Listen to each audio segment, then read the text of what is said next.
is off. The 3 car on the inside will lead him as the green flag waves in the air. We are racing at Daytona. Finch with a nice push to Willie Mullins as they head into turn 1. Tony Breidinger, though, not wasting any time on the outside in row number 2. Remember last year, that 27 car of Tim Richmond was racing for the lead late in the race and ran out of fuel. Greg Van Alst making moves early. Oh, trouble already. And we've got Tony Breidinger around the 25, and they're wrecking all over the place. Caution is out. Well. Yeah, SVG is in that as well. Let's see if she gets squeezed. So I think the 02 got a push there and wiggled down the racetrack, and then they just kind of squeezed and touched on corner entry to 1. Just really tough part of the corner. The car is really light, and obviously a small push when you're racing that close, only a few inches door to door, generates some contact. Yeah, and the majority of these cars involved nothing they could do. There, Tony gets into the 97 of Jason Kitzmiller. And everybody else is just checking up, trying to miss it. I mean, half doing their best to try to miss it. See the 28 on the right side of your screen spinning around. That's Shane Van Gisbergen. Here's a Sioux Chief on board. He's raced on some of the biggest stage. Ooh, big accident with one of our already damaged cars. Yeah, Mandy Chick. She had a top 5 finish here last year. Was involved in an accident. More than likely, tough break for Mandy, though. So Mandy Chick brings out the 3rd caution of this race. Yeah, I think similar to what you said, Phil. Probably had a tire go down, and saw the debris on the racetrack, probably from where that tire went down. Crush panel, the whole rear fender's gone on that car. I think you got the fastest. Oh no! Cars. Oh gosh, we got Christian Rose trying to hang on to it. Can he save it? They're avoiding him all around. What a time you can keep it off the wall here is a job well done for Christian Rose. Without a doubt, that's a tough spot being turned sideways in the tri-oval. Scheduled caution, and we have cars all the way around as the caution came out. That's Willie Mullins, the pole sitter going around. Dale Quarterly, the 4, Leland Honeyman, and the 02. Got a couple others back there involved. Somebody stopped on the track. Can't really see the number there. That's the 13 car right there. That's Armani Williams. Armani was involved in that first incident, but recovered. And Marco Andretti got caught up in. Already spun all the way at the top of the field. Comes down in Dale Quarterly, and other cars just dodging the miss and locking down brakes. I wonder what further back, probably exited turn 2, how Marco got turned sideways. It's Patrick Emmerling, the blue and white car behind Marco. This is about the time the caution is going to come out. I'm not sure it's out yet. Yep, you saw it on the wall right so the there. caution is out, but I'm not sure anyone had backed off yet. They looked really stacked up in that outside lane. I don't know if the couple of leaders were backing up, but Marco was really tucked up. I believe that was the 55 at Gustine. I think he was trying to stay off of him, and whether if that's due to the fact that Marco doesn't really have a rear bumper anymore, is that what makes that push go so bad, or is it just that big of a run? Kind of hard to tell from the front-facing angle, but either way, hooked Marco in front of the field. From Armani Williams. Add it to the list of don't push here. Yeah. Wow, what a good save. Look how much steering he's got in that thing. I mean, look at the tire tracks he's leaving. He's more than 45 degrees sideways. And Big Willie never got out of the gas. He's standing on that thing. Stays in. We've got 2 really, really fast cars. And around goes the 99. That's Michael Maples. The wall. Oh, gosh. And another huge hit. And they hit again. And there's Shane. Mentioned Scott Melton. Is that Big Willie? That was Big Willie. He hit him really hard, and then it looked like it hung the throttle wide open almost, and gets pretty wide coming off the corner and just loses it. Loose.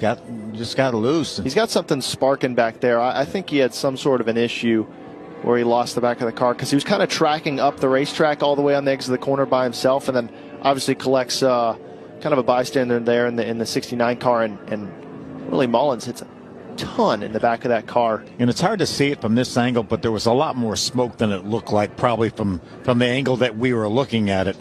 So Willie was probably in that smoke. So violent, you see that impact. One more lap to decide it. One more. One lap shootout. We've been here a long time. You all have been watching and listening for a long time. Here it is. Everything on the line. Who will win at Daytona? There they go, side by side, the teammates. They head into turn one. Jake Finch, Gus Dean. They weren't able to do what we expected as far as the teammate restart. It's delayed a lot further, and Gus Dean has the advantage now as the second place car, and Andres Perez has a big run here. He's trying to get clear. Gus Dean's getting way too far out in front, and we're going to have a run from the outside as well. Jake's going to have a run. Now it seizes up a little bit. Little side draft on Andres Perez. It's going to depend on which lane gets the bigger push. Oh, no. Jake Finch goes around and dominated this race, wrecking all over the place at the front of the field. That will end this race. Andres Perez, huge hit on top of another car. Gus Dean in the 55 will unofficially be the winner of this race. Let's see what happened here on the final lap.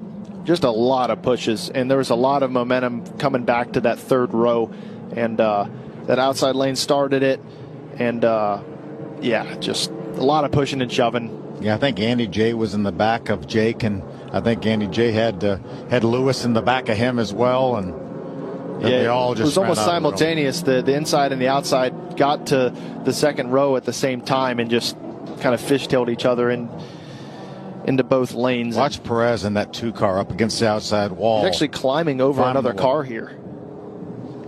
And he like stays mounted on top of the 73 Andy car. J's car. Is that Armani Williams? It is. It is. The 13. What an impact for Jake Finch. Led 66 laps tonight, only to go straight into the wall on the final lap. Here's another look. Yeah, Jake's just going down the straightaway, and they start pushing and shoving there, and should be good onboard view here from Perez coming up, as he's obviously the car that's he's on top of Andy Jankowiak's car. Yeah.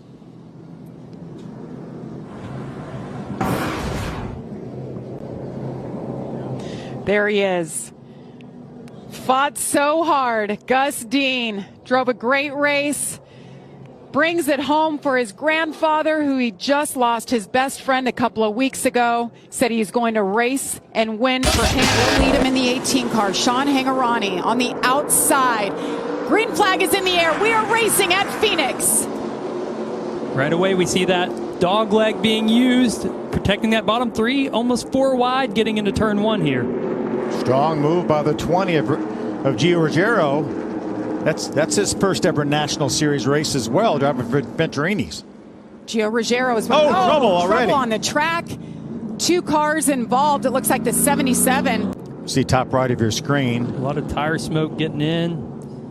It happened very early in the corner, Phil. It really did. You saw the 05 with a lot of smoke. Maybe put something down on the racetrack. All right, first restart of the evening coming our way. William Sawalich in the 18, Gio Ruggiero in the 20, side by side. Nice restart for Sawalich. Now that's going to give him some options getting into turn 1. He's not side by side. He doesn't have to protect that bottom. He can run that nice arc. Great jump by Sawalich there. Yeah, the initial start we saw Gio go down on the apron of the racetrack, but they are 3 wide. Back towards the pack. 3 and 4 wide. You know who just entered the mix up there? Grant Enfinger in the 23 and 3rd. That's a huge surprise, isn't it? Yeah, Grant up front. We're going to watch William Sawalich come up on this lap car of Ryan Roulette. William thought that Ryan was going to stay up, but Ryan came down a little bit. He came to pit road right after that, and it looked like they were working on the radio, so it could have been a radio issue. There's a car trying to go under the 05. See him on the brakes. Yeah. That's the 19 of Eric Johnson Jr. I don't think Jake's going to come along there. Have anywhere to go here. There's absolutely nowhere to go. In that corner, you're already max brake getting in. Yeah, so when you're in there as hard as you can go. Right. You can't go any farther. Can't slow down anymore. Yeah. Gio Ruggiero from Seekonk, Massachusetts, leads William Sawalich from Eden Prairie, Minnesota on the front row. Side by side, what a great restart. No saving anything here. It's a shootout till this break at lap 75. Let's see what this thing's got. Grant Enfinger in the 23. Isabella Robusto in the 55. William able to hang on the door there. Yeah, hanging in there on the outside. Has slight edge going down the back straightaway. How about that sunset showing off in the distance? Absolutely beautiful as they go door to door through turn 3. Side by side they go. Really surprised that William was able to stay on the outside of him right there in turn 3. Got those tires cooled down and that car's coming back to life. They're really inches loose. apart, loose into each other, hanging on to it. Gio in his first national start, hanging on, battling the 18. Greg Van Alst goes around. Just lost the air to that rear spoiler and got loose. Did a nice job keeping that car out of the outside wall as they go by inside and outside. Balkan, heads up move, just avoided him. Right here we got Marco Andretti's on board. We said it might see some action, and it did right here. Heard Marco grab a gear, grab a third gear, and drive by. These two states side by side for a couple of laps. Whoa, big restart for the 18 once again. William Sawalich on at the 20. Goes down low into the dog leg. There's Sparks. We've got him 3 wide as they head into turn 1. Look at Jack Wood on the inside. Jack made a pit stop to work on that car. Stayed on the lead lap. Now he's racing up in the top 10 on the inside. Isabella Robusto trying to take over the 3rd spot from Grant Enfinger as she's side by side with him. Enfinger threw a huge slide job down there in turns 1 and 2, but she's fighting back. Oh, going to get loose here with him on her door. Does a nice job staying off, Grant Enfinger. Sean Hangarani in the 61 wants a piece of that. Yep. We're expecting the caution flag to come out any time. They're going to have that scheduled stop. You saw sparks flying in that shot. And there it is. Flag is out. This will be our scheduled break. They'll be able to bring them down. William Sawalich, Gio Ruggiero, Grant Enfinger, Isabella Robusto, the top 4 with 71 laps to go in Phoenix. 20 car got a great launch this time. I don't think William Sawalich is going to be clear on entry. We'll see if he can hold tight on the outside. So how drastic the bump is as you drive back up on the racetrack. Sean Hangarani way down there on the inside, trying to make a move into 3rd. You see him right there. Isabella Robusto side by side with him, battling for that 4th position. And then there's Jack Wood with all those adjustments to that 16 machine. Tyler Wright trying to get in the mix there. The 13, that's right. 1 car. And we've got a car around the 34. It's Isaac Johnson. Yeah. That's a teammate to Greg Van Alst. Packed up and ready to go. William Sawalich, Gio Ruggiero, Grant Enfinger, Sean Hangarani, Robusto in the 3rd row. Clear. That was almost what happened last year to William Sawalich. Cleared himself coming down for the 4 wide block. into turn 1, 5 wide. Look at Isabella Robusto. Looks like she's headed to pit road down there, but she's going to come back up. She's figuring it out, working all around. Get Jack tight Wood, there. contact there with Tyler Wright, last year's winner, side by side. So caution for lightning. So there's no rain that we have seen, but we've been watching this lightning storm kind of roll in. So our roof cameras, our manned cameras are down, so we're limited at this point. So now ARCA decided to bring out the caution. The ARCA officials have officially brought out the red, as you see William Sawalich and other drivers climbing from their race cars as we await word if there's any chance we could get this thing fired back up. Weather gods were not on our side. The rain came in, washed away the track. We've lost it. That means the race has officially been called. That means one thing. William Sawalich, the 17-year-old from Eden Prairie, Minnesota, picks up his 5th career ARCA Menards Series national. Racing in Talladega. Jake Finch leads him. Tanner Gray on the outside. 32 other drivers ready to go. Andres Perez in the 2. He's one to watch in the 2nd row on the inside. I talked to Jake this morning. He said he would love to grab this lead and try to control this race from the very start. The outside lane was really broken up there from the start, Phil. The bottom is the place to be right now. I think it's going to be tough there for the 18 of Tanner Gray to even find a hole. Jason Kitzmiller back in the 97. Seems like he may have an issue. Yep, right there, slowing up. Let's take a look exactly what happened here. Yeah, initially we thought it might have been a tire rub, but I think that's water coming out. He had a split radiator yesterday. Didn't even get to practice because of it. And I'm not sure that's not that radiator didn't split again and it's pushing all the water out, and that's why he's slowing and I would think that thing is overheated, and it doesn't take long to do it with no water. They're like humans. They need water, right?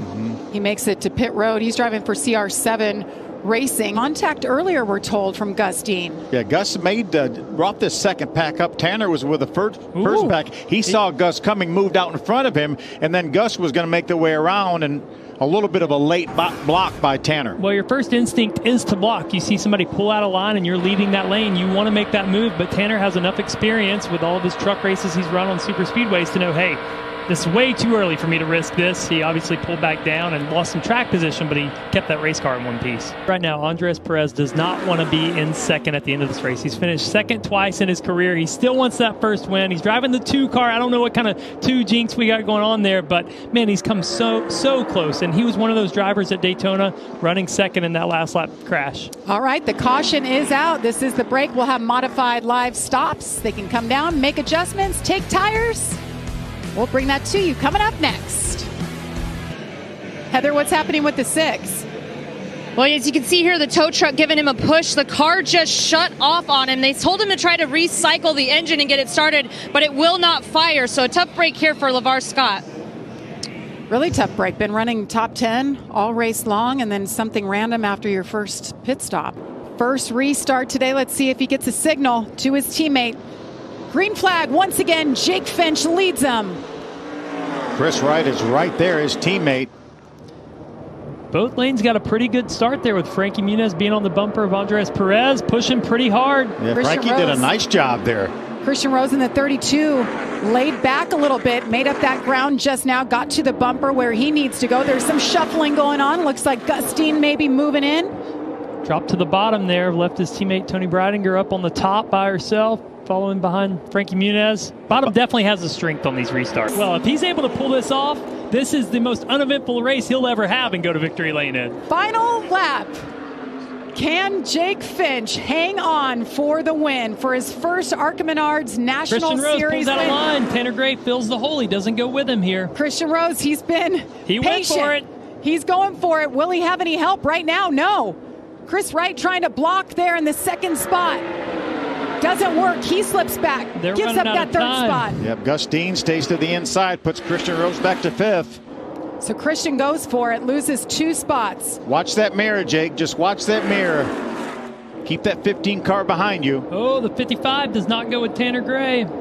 Meanwhile, Jake Finch, he told us he doesn't use his mirrors a whole lot. Listens to that spotter. The move comes. Remember, the start-finish line is deep into the racetrack, not at the normal spot. He gets it done. Wow. Jake Finch, a perfect race, leads all 76 laps. Shannon Rush back to victory lane as the front row, side by side. Joe Gibbs Racing versus Venturini Motorsports. Green flag is in the air. We're racing at Dover. You saw Williams spin his tires a little bit there, getting up to green. It's a tricky restart zone due to the fact that you're kind of coming out of that hill, as we talked about, as you round out gets the lead there off the corner, and got Gio fighting for second here. Great side-by-side battle for second right now, the 55 and the 20. Brent Cruz, Gio Ruggiero, I think we're going to be talking about that quite a bit. The 20, by the way, led every single lap last week. Of course, it was a different driver, though. Ooh, look at that big wiggle out of the 55 of Brent Cruz. So what these guys are sliding around a lot, and what's probably different from their first time on track is we had an Xfinity Series practice and qualifying, and this track has a lot more rubber as he sideways. slide. Well, while we were away, we had our first Reese's Sweet Move nominee. Let's take a look. This was a close one for our leaders. It certainly was. There's a lot going on here. We talk about the disparity in speed of the lap cars. Watch, here's our leader, the 18 of Sawalich. He goes to the inside of Greg Van Alst. Then Cody Dennison, the 06, comes down the racetrack. The 18 decides to go to the outside, and then the 20 of Ruggiero goes by on the inside. Sawalich not only lost the lead, he lost 2.5 seconds on the stopwatch. Yeah, it was great damage control. It's a little bit tough for William to figure out what to do here. He gets a little arrow tight, tries to get to the outside, and now he's just trying not to get into the wall. So he recognizes he's got a few different ways to get back up to speed here. Looking at lap times, you know, he and Ruggiero are the class of the field right now. So they're running similar lap times. So get this break, and maybe he's got an opportunity to do the same with the lap traffic. You talked to the Venturini Motorsports kids. They've been in the Toyota simulator this week working on Dover. Wow, there's cars all over the racetrack. Amber Balkan going backwards. Look out. Looks like we're going to get a good shot of this spin here down on the apron, the 31 car. No harm, no foul. It's always a good feeling when you're in the front of that race and you want that car to stay on the bottom. Little contact there with the 11. That's Zachary Tinkle. Rita does a nice job keeping that car out of the inside wall. Let's see how Gio moved him up the hill too. Yeah, first restart. Green flag is in the air for Gio Ruggiero. Problem there for Brent Cruz.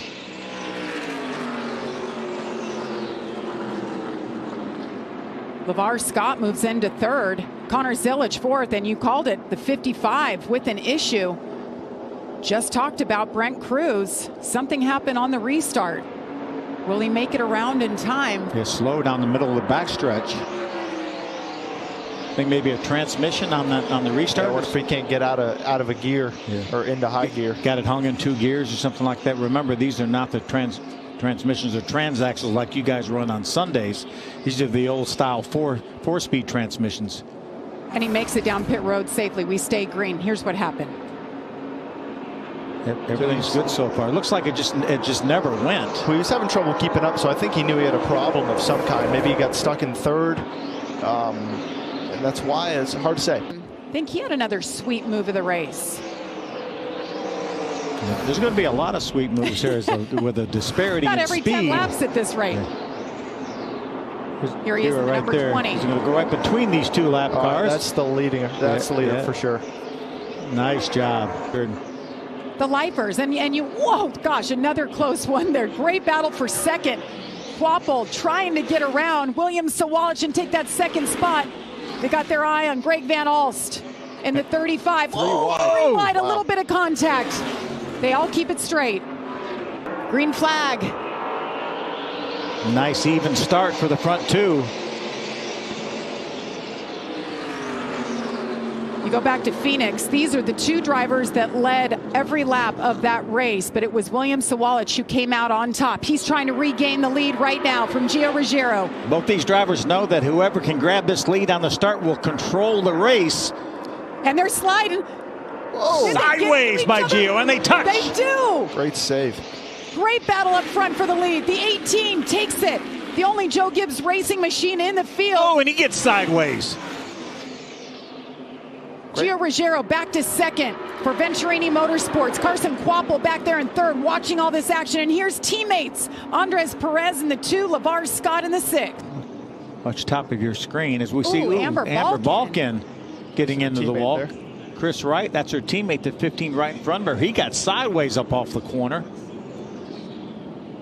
And there's Tim or Rita over in turn 2 against the outside wall. No light hits here. All right, Gio Ruggiero, William Sawalich once again side by side as we go green once again. Sawalich took the inside. He got the lead from the outside on that last restart.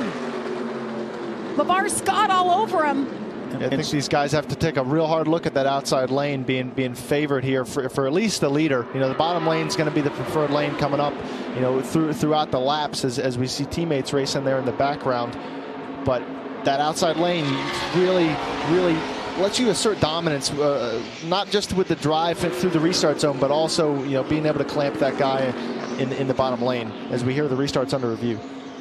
We're being told that the 20 will have a pass-through for a restart violation. So Gio Ruggiero, you see it there, bright yellow penalty. The leader will have to come down pit road. That will give the lead to William Sawalich. Let's take a look at this restart once again. That is big. The key is Sawalich is the control car. He has to launch first. In the ARCA officials' eyes, he did not launch first. You see the 20. It doesn't matter that he beats him to the start-finish line, but they felt like the 20 launched a little bit before the 18. Caution out right on the start-finish line. Amber Balkin with a big hit. Had others involved as well. Christian Rose. Christian Rose. Significant hard into contact. the wall. There was a fire. You could see the back of his race car. He was on fire right in front of our booth. And they had just given the black flag to our leader who hadn't yet served that penalty. That's a huge break for the 20 car, but obviously, you know, hard hit. Right front tire issue for the 32. And then Amber comes off the corner and just avoids Christian Rose, but unfortunately the self-cleaning Banks is going to put her right into the inside. safer barrier. And this racetrack is pretty tough on right front tires. We talk about the loading and the banking and what that feels like for the driver. That right front tire takes the brunt force of that. You see that massive fire under there as well. That was a massive hit for Christian Rose. Hit off of 4. William Sawalich on the outside, on the inside, Carson Kvapil. All the speedy dry that they drive through as they go down into turn 1. Nice draw and run into turn 1. Was able to clear Carson Kvapil. Now Carson's going to have to battle his teammate Zilich, who's trying to make the move on the outside. You think those cars look similar enough? It's a gaggle. Here we go. Here we go. You can't go 4 wide at Dover, and they don't. They back it down. Kvapil went so low that I lost sight of him. He was down there against the inside wall. You could see the dust flying. Man, this has killed his ability to be able to go through lap traffic. Not even sure there was a racetrack down there. See, Sawalich, he has his own issues with Dennison in the 06. Had no idea that Kvapil was having a tougher time down on the inside of the racetrack. William Sawalich restarts on the outside. Carson Kvapil on the inside with his teammate right behind him. Another great launch for the outside lane. We're now on used tires here, pretty much to the end of their life, almost 50 laps, and Carson Kvapil able to do a pretty good job of keeping up the speed here. It's pretty popular to be a white race car right now. 2nd through 6th spot are white race cars. Great side-by-side battle for 3rd. LeVar Scott, he's been strong all day, top 5. Trying to hold off Connor Zilich. Zilich looks like he has the advantage coming up off the corner. Gio Ruggiero had to restart for that penalty. Restarted 9th. Now he moves into the 4th spot. Between a 20 and a 45. Wow. Carson Kvapil. Something flies off his race car. Caution. He's got a right front tire down. He's missing the right rear quarter panel as well. There it is right there on the racetrack, and that'll bring out the 6th caution. We see a lot of interesting things in the ARCA Menards series, a lot of firsts. Well, we talked about Carson Kvapil and the right rear damage to the 82. Watch this. What are they applying to the race car? We've got a pit sign. This caught our eye before we went to break. They have a pit sign, and that's now his right rear quarter panel. And that's not hole on the bottom. That's not the 28 of Connor Zilich's pit sign. It's actually upside down, so it's the 82.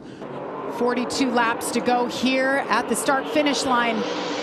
Really good restart from the outside, but Connor Zilich is right there, side by side. They touch. Really great job by Connor to keep it even. He's going to have to stay really disciplined, be careful of that car on his outside. If he can stay there, it's going to contact into the wall. Goes into the wall. William Sawalich, and the caution comes out for the 7th time. Really great jump by Connor on the outside lane. Should be clear by quite a bit going into turn 1. Be safe from LeVar Scott. 34 laps to go. Plenty of time for those guys to come up here and battle Zilich. You see Ruggiero right now trying to figure out a way to get around LeVar Scott in the 6th car. LeVar doing a nice job. Here it is. See Tony in the red car. Chris trying to make the move to the outside. Had his nose up alongside of Tony. Not very far, but yeah, that's a tough spot. With that corner exit. She was behind a lap car, so she's going to be losing momentum. Whereas Chris was getting momentum off the top, and sometimes that's a difficult spot for the spotters. So I don't know what you do differently in position with the drivers, right? You're Chris. You're trying to get the spot. You've been working hard for the last few laps, but I feel like if you're Tony, you don't really expect that car to be there. So I think a lot of it kind of comes down to what information you're getting from the roof. But really unfortunate for Tony. She was having a super solid run. Gio Ruggiero in that 20 has been tough. He's finally fought his way back. Connor Zilich, though, with a great restart. Yeah, that restart's going to really give Connor some control over this field. It's exactly what he wants. Gives him some clean air and options with both lanes. White flag is in the air. Can Connor Zilich hang on? Trying to win his first ARCA National Series win. Gio Ruggiero just behind him. Connor Zilich, he was patient. They worked on the race car. They made it better. As he makes his way around, checkered flag in the air. Connor Zilich gets it done in Dover. Green flag is in the air. We are racing at Kansas Speedway. Venturini Motorsports, nose to nose into turn 1. Gio with a great initial start. He jumps out in front, takes the lead. Isabella remains second on the bottom of the racetrack. Andy Jankoriak on the outside in that 73 car moved up because Zilich moving back, started 4th. Side by side now for 2nd with Isabella. How about Andy J? Great to see him back with a great effort. Fast race car in practice, qualifying, taking advantage of it right now. Shown in the 4th spot. Isabella is into the wall. Caution is out. Our pole sitter, big trouble early on. She got a little bit loose down in 3 and 4, was losing some positions. Looked like she tried to move back in line and squeeze somebody as she was getting it down in turn number 1. But Gio Ruggiero is the control car on the inside. Green flag is in the air once again. Look at Tanner Gray. That blue car looks to the inside of LeVar Scott. Going to make it 3 wide. There's no room. 3 wide. There's Rubbin. They all keep it straight. Andy Jankoriak slides back. That's the problem with making that move. You have to believe, as Chris Wright now is going to try to go to the inside of Tanner Gray. That's Chris Wright in the 15 car. Andy J is going to shut the door on him. Corey Day on the high side. You have to have a lot of trust that those other people know you're there. Obviously, they didn't all know, and they've made some contact there. Hopefully the tires will stay up. Right back in 5th. Great battle heating up here. The 18. Tanner Gray found victory lane, as we mentioned earlier in the season, at Charlotte after dominating here, only to lose the win to Connor Mozak. Yeah, and I know he loved to get that win at Charlotte, but I'm telling you, we see more action. This one got away from him, and he's got a little bit of a little bit of redemption on his mind here. Just knows how to get it done. They just have such an incredible notebook because they don't have a teammate. So they come to these places ready to go. Wow, that just happened right in front of Connor Zilich as he snuck up on Chris Wright. Yeah, Chris got into the wall a little bit, it looked like. Didn't lose a lot of momentum, but I think Zilich might have backed off when he saw Chris Wright up in the wall just to give him time to get it straight. But Zilich goes ahead and takes that 3rd spot now. It's amazing how much time that some of these drivers will lose in traffic if you catch them. Trouble for Andres Perez in the wall. You had mentioned he may have been damaged from earlier on. He was falling back, went a lap down. He was 8th at the point. He's got damage both sides of this car. Yeah, you see the damage on the left front. That's from the contact with Isabella on the 2nd lap of the race. Looked like maybe he cut down a right front tire, and that cost him to get in the wall. We talk about his consistency. Only 2 times this year has he been out of the top 10. Let's ride along, Jamie, and see if we can figure out what happens here. There we go. Obvious the right front tire goes down. I'm sure the ARCA officials will keep an eye on this. More than likely that caution will come out within a lap or so, and I think that's going to save Andy J. And there it is. Caution is in the air. 2nd time today, but this is the scheduled caution. And Connor Zilich, just before we went to break, he actually blew a right front tire. So he had to come down there, you see on your screen, he had to come down pit road before they opened it to change that right front. Here it is, the replay for you. But he was complaining to his team that the car was getting tighter and tighter and just really bad. He said he fired off great and it went to junk. So the team did bring him back in during this scheduled caution at lap 50 to replace the rest of the tires and make some adjustments for him. They also did a tear off and fuel for Connor Zilich. We're ready to get back to racing for the second half of this race tonight. Tanner Gray leads Corey Day on the front row. Great restart from the outside.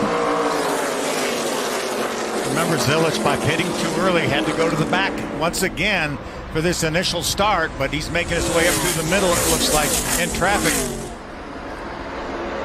Corey Day staying right with it as we have him 3 and 4 wide. Look at Chris Wright trying to get underneath Amber. No room. Sideways, Chris Wright gets into Amber Balkin. Teammates Amber with a great save once again. and she straightens it out. I'm going to give her the Reese's Sweet move right now, regardless of what else happens in this race. I did, but Corey Day said, well, maybe not so fast here. Maybe if I can take the lead, maybe that'll be a sweet move. How about this?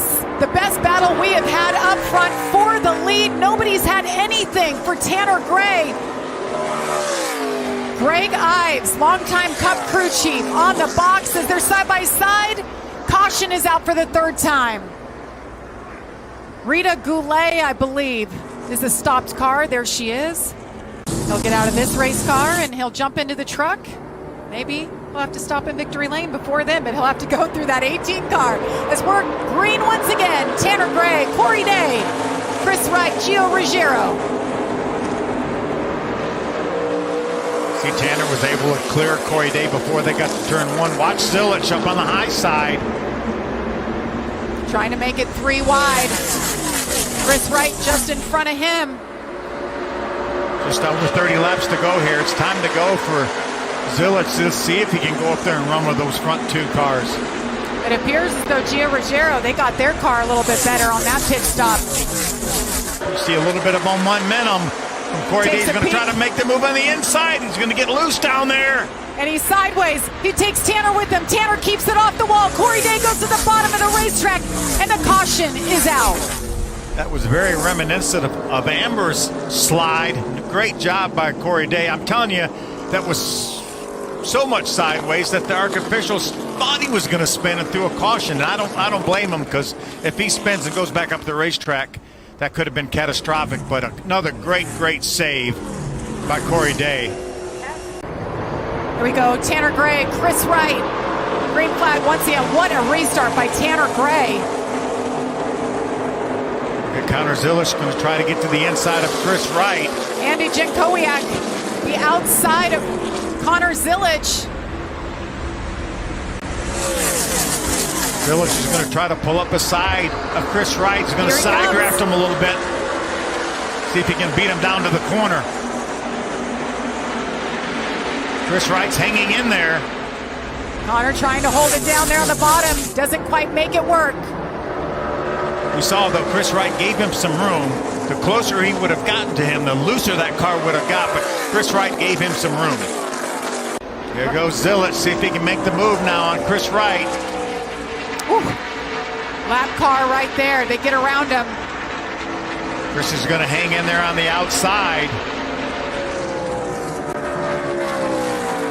Watch Zilich pull over to side draft. Try to pull that car back a little bit and get sideways while he's doing it.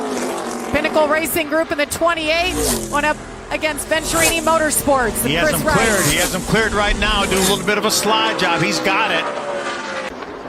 Part-time driver. Hasn't been easy for him tonight either. Had unapproved adjustments at the start. Started in the back, and the caution is out for the 5th time. The absolute last thing that Tanner Gray and his team wanted to see. Ooh, Chris Wright. In the wall. Looks like possibly another right front tire down. Hang on. Here we go. ARCA Menards Series action from Kansas Speedway. As they make their way to the green flag, it's Amber Balkan, Tanner Gray. Amber gets a push from the 28 of Connor Zilich. She hangs onto it. Was sideways, but it's Tanner Gray out front. That push really killed Connor Zilich's momentum. Look at Andy J. in second. Andy Jankowiak says, the heck with my best career finish. I want to win this thing. 73 car's been stout. Does he have enough for the 18? Amber Balkan hanging in there on those old tires. Corey Day up at the wall, and here comes Connor Zilich to the inside. And there those old tires were showing up for Amber. She did a nice job for half that lap, and then just nothing she could do about it. The 82 on the inside. Andy J's going to hang in there tough. Coming down for 1 to go. Connor Zilich not giving up on the high side. Connor's going to try to pass them both here down the straightaway. Tanner Gray hanging on. I don't see the smoke any longer. 3 wide behind him. Corey Day into Andy Jankowiak. They're rubbing. We stay green. Tanner Gray continues to lead. Connor Zilich right behind him. Does he have enough time? Final lap. Tanner Gray has been so impressive with this 18 team. Won earlier in the season. Checker flag in the air. Tanner Gray wins it at Kansas Speedway and gets that redemption. Outstanding job by Tanner Gray. Tell me that left rear tire is low. You can see it smoking like you were talking about. Perez racing on the inside, second career pole. Gus Dean on the outside. Green flag is in the air. We're racing at Charlotte Motor Speedway. Fan out, but nice start. Gus Dean tucks right behind Andres Perez. 3 wide already, in contact between Gus Dean and the 55 and his teammate, the 15 of Chris Wright. Look at this, 3 wide. Andy Jankowiak in the 73.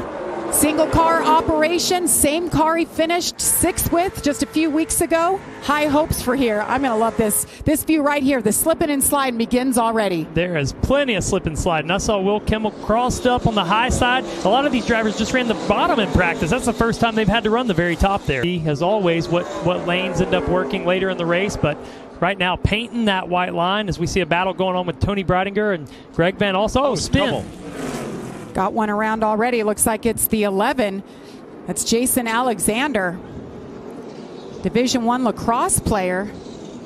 Andres Perez, Tanner Gray will lead him here on our first restart of the night. Nose to nose as they head into turn 1. Carson Kvapil right behind him, and just like the initial start, they fan out behind him 3 wide. Tanner Gray did a little better job on the outside on this restart, able to hang on the right rear of Andres Perez. Might get a run down the backstretch if he can carry that momentum. Oh, he's looking for the lead there, Phil. Got a little push coming from Perez's teammate, LeVar Scott, in the 6 car. We see these cars get really loose down on the bottom over here in 3 and 4. It's really bumpy down there, Trevor, and the drivers are saying it's even bumpier than it was last year. I don't know if it's our memory that fails us or if it's true, but these things are a handful every time we come to Charlotte. And you're right. I mean, those bumps, they were treacherous back in 2018 when I ran the Cup race here. Even worse last year when I ran the Xfinity race. And now you see these ARCA cars bouncing around. And we are under caution here for the second time. And for the second time, it's Jason Alexander back in the 22nd position. A little more damage after this one. Yeah, this is after the spin. And that's the damage that flat tire did to that fender and hood. Well, that's a bad feeling, Phil. He spun out right off of turn 4, didn't hit anything, and he's probably thinking, we're still in this thing. And then he actually missed pit road, drove all the way around, and that's where that damage came from on the right front that you see there. Really slow restart there for Tanner Gray. Pulled him down. Andres gets a push, but he gets a little sideways from that big push. Fanning out, is that Gus Dean trying to make a move? He was spinning his tires. Gus Dean jumps to the outside, made it 3 wide. Will Kimmel, that red car in the middle. Ooh. That is exactly what Tanner Gray wanted to see. As he slowed that pace down, that induces a lot more wheel spin for second place. He tries to react, and that's what happened to that 2 car. How about Lawless Allen, that 33 car, trying to make his way well up into the top 10. Biggest mover of the night so far, Lawless Allen. It's a battle for the lead here momentarily. There it is. Tanner Gray on the high side. Carson Kvapil on the bottom. Wow. Nose to nose, What a door to move. door. He painted that white painted line down there in 1 and 2. We said this young driver was so good at adapting, and he has learned so much in these 28 laps. Look to at move that car right to the twitching. front. Did you see that? Both Both of them, yep. And Kvapil does it to the lead. on pit road. Right rear tire's down. Got a flat tire for Tanner Gray. Brings it down pit road. We stay green right now. No incident. I would say that thing was getting loose on him. Yeah. No right rear air. Yeah, we'll see the caution flag momentarily here. I did not expect this 82 car to be in the lead by the halfway mark. I knew he'd have a shot by the end. So good. There it is. Caution comes out for the 3rd time. This is our scheduled caution. Carson Kvapil has led 23 laps tonight. He'll have a chance to come in and get them fixed up. Pit stops coming up on the other side of this break. So here we go. Carson Kvapil, LeVar Scott on the front row. Green flag in the air. A little bit of contact. I think both the 28 and the 6 were spinning their tires. They made slight contact. Look at them 3 wide back here. You guys, unbelievable. Lawless Allen in the 33 started this race last, just slowly making moves, making gains. The restart, we're being told, is under review right now. As Comes Andres Perez, put him in a bad spot getting into the corner. Late move there, put him 3 wide. He's going to pick up a few more spots here as LeVar Scott slides up into Gus Dean, paints that line. We saw how good Andres' car was at the start of this race. Had a bad restart, lost some spots, but looks like they've made some adjustments. That car looks better. And it looked to me like he was ahead of Carson Kvapil when they got to that line. We saw the same thing happen, Jimmy, just a couple of races ago? Somebody got blacked for doing that very same thing. They did, and the caution is out now for the 4th time. We're being told that there is debris on the track, so that's good news for this man. Tanner Gray gets his lap back. And Cody Dennison rounds out the top 10 as green flag is back in the air for Carson Kvapil. Another great restart for him. They fan out 3-4 wide behind him. How about Perez has made his way back up to the 2nd spot. He gets by Andy J on that restart. Andy J working that 2nd lane, jump to the outside. Comes Lawless Allen. Lawless Allen trying to grab that 2nd spot. Side by side with Gus Dean, gets around him. He's working on the 73. Of Andy Jankowiak. We've got the restart under review once again. Trying to get around Andres Perez to take that 2nd spot. See him move to the high side, get some fresh air down on that nose. Just about got there. Is going to do the crossover, it looks like. Oh, trouble. Oh, caution. Oh. The 06 goes around. That's Con Nicolopoulos. Ooh, big damage right there. Is that the 11? I think it's the 31 of Mitch Gibson.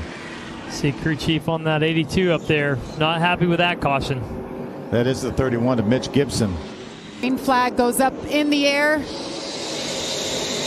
Outside lane, that's the best restart I've seen in a long time from that row, which was great for Carson Kvapil on the outside top of 3 my right gosh, now. 4 wide behind him. Will Kimmel up at the wall. On the outside of LeVar Scott in the 6 car. See Kvapil on the outside. Kitzmiller really doing a nice job. A little pressure on Tanner Gray already from Andres Perez in that 2 car, trying to work the bottom. Perez started on pole. Now he's coming back. White flag is in the air. 1 more lap to go for Tanner Gray. Last race just 3 weeks ago, dominated the race, only to be set up for heartbreak at the end. He pulls this off. He earned it, Jamie. Old tires with the fastest car of the race right behind you on fresh stickers. If you pull this off, it's a big deal. Well, and not to mention, we talked about the flat right rear tire. Had to come down pit road, took care of it, didn't damage his car at all. They were able to change out the tire. He came back in. As they come around, Tanner Gray gets it done for the first time in his career. With us on Fox Sports 1, the Atlas 150 from Iowa is underway.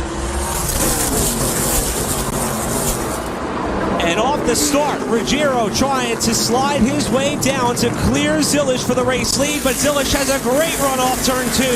I was a little surprised that Gio took the outside. We didn't see any cars run that 2nd groove. Little bit of contact. Getting loose.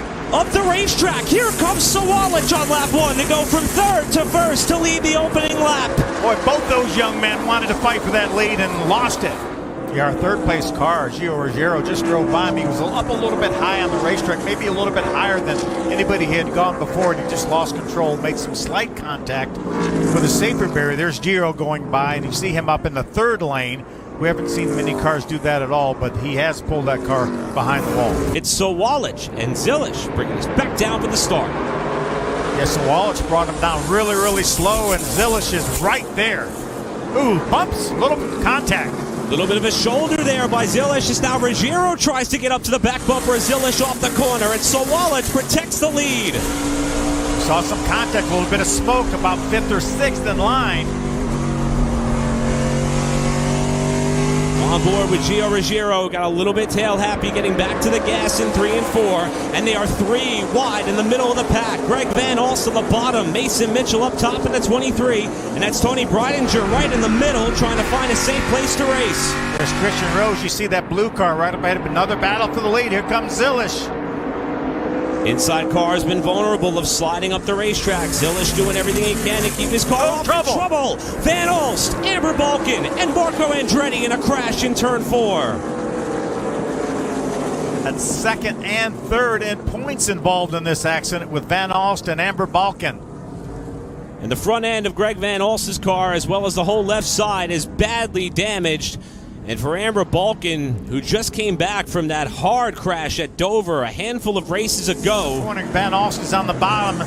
Looks like he gets a little bit of a bump possibly from Amber and carries both of them into the outside wall, as well as the 17 of Marco Andretti. That was the battle for 11th, 12th, 13th place, respectively, with more cars in the mix. Christian Rose, that may be a Reese's Sweet Move of the Race nominee right there. He just barely got by on the top side. Yeah, totally agree with you on that one. Mason Mitchell as well, up out of the groove. How about this ride with that of Mason Mitchell, his return to ARCA competition? Look out. Well, he saw that he needed to give Amber some room, and he did, moved way up out of the groove. There's D.L. Wilson, the 39 as well. You could hear that car. On the bottom, bringing us back into the restart zone. Another good launch by Zilisch as they approach turn one. And another bump as he tries to get position getting in the corner. Zilisch trying to set up high. Look at Gus Dean up on the top side off two and nearly into the wall off the corner. How about Ruggiero on the bottom? 3 wide pass per second. Ruggiero to second spot, but Dean's got the momentum rolling on the top side as Zilisch tries to get back under. And Dean has to catch the car off 4. Here comes Zilisch. Great side-by-side battle entering turn 1. Boy, Connor Zilisch has been swatting flies in his race car all night long as he's been committed to the bottom. And that time he can't draw even with the 20 in the battle for second as Ruggiero gets back to P2. How about this move to the outside by Zilisch? Kept trying to make the bottom work. This time he's going to jump up to lane number 2. And now Zilisch on the outside with Sawalich trying to keep pace down low. And as they come to the line to start lap 50, Connor Zilisch back to the point with Sawalich to second.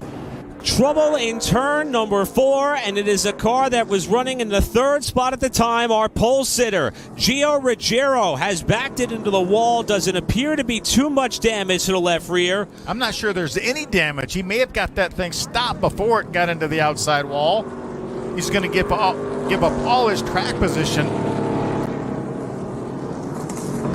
We saw how loose this car was a handful of laps ago, right into the setting sun in turn 3. You could hear the rear tires chatter as he got down in the corner. Just got loose.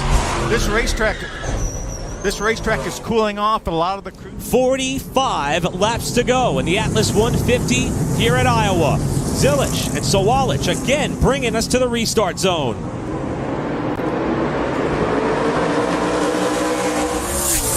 No door banging that time. Yeah, solid restart that time for Zilisch. It looks like Sawalich wasn't quite ready. Again, no restart zone here in the ARCA Menards Series, just a restart line. Hard crash for Chris Wright in the 15, and piling in also is the number 93 of Cody Dennison in his first start for this race team in 2024. And both cars are badly damaged in 1 and 2. Let's try to take a look at what happened. Right side of your picture. Right over there, that's where they are. Looked like maybe Chris was trying to get under the 93 of Dennison to put him another lap down. And they both make hard contact with the safer barrier. To go in the Atlas 150. Zilisch and Sawalich, and now Ruggiero all over the backside of Zilisch, trying to propel him to the race lead in turn 1. I'll tell you, that helped Zilisch, that push from Ruggiero. Zilisch to the point. Sawalich able to hold on to second while Perez and Ruggiero fight it out. And here's a bump and run in turn 3. Sawalich shoves Zilisch aside to try to get the lead with 17 to go. Remember, that's how that 28 car won the race here last year, was a bump on that. Sawalich on the bottom, now washes up. They touch again on turn 2. Sawalich inside for the race lead, and he's washing up the hill with Zilisch trying to hang with him. What a battle. Look. 8 cars under a blanket.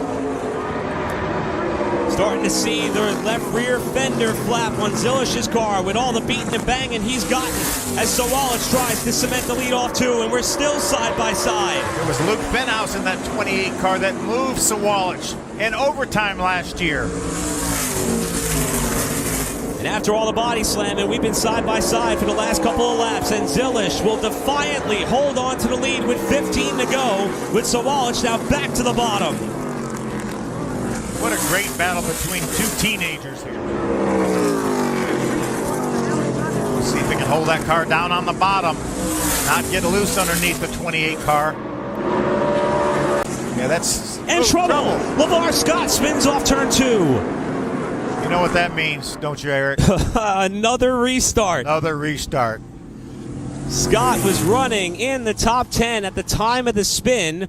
No major contact for his Rev Racing number 6 car. And that will be caution.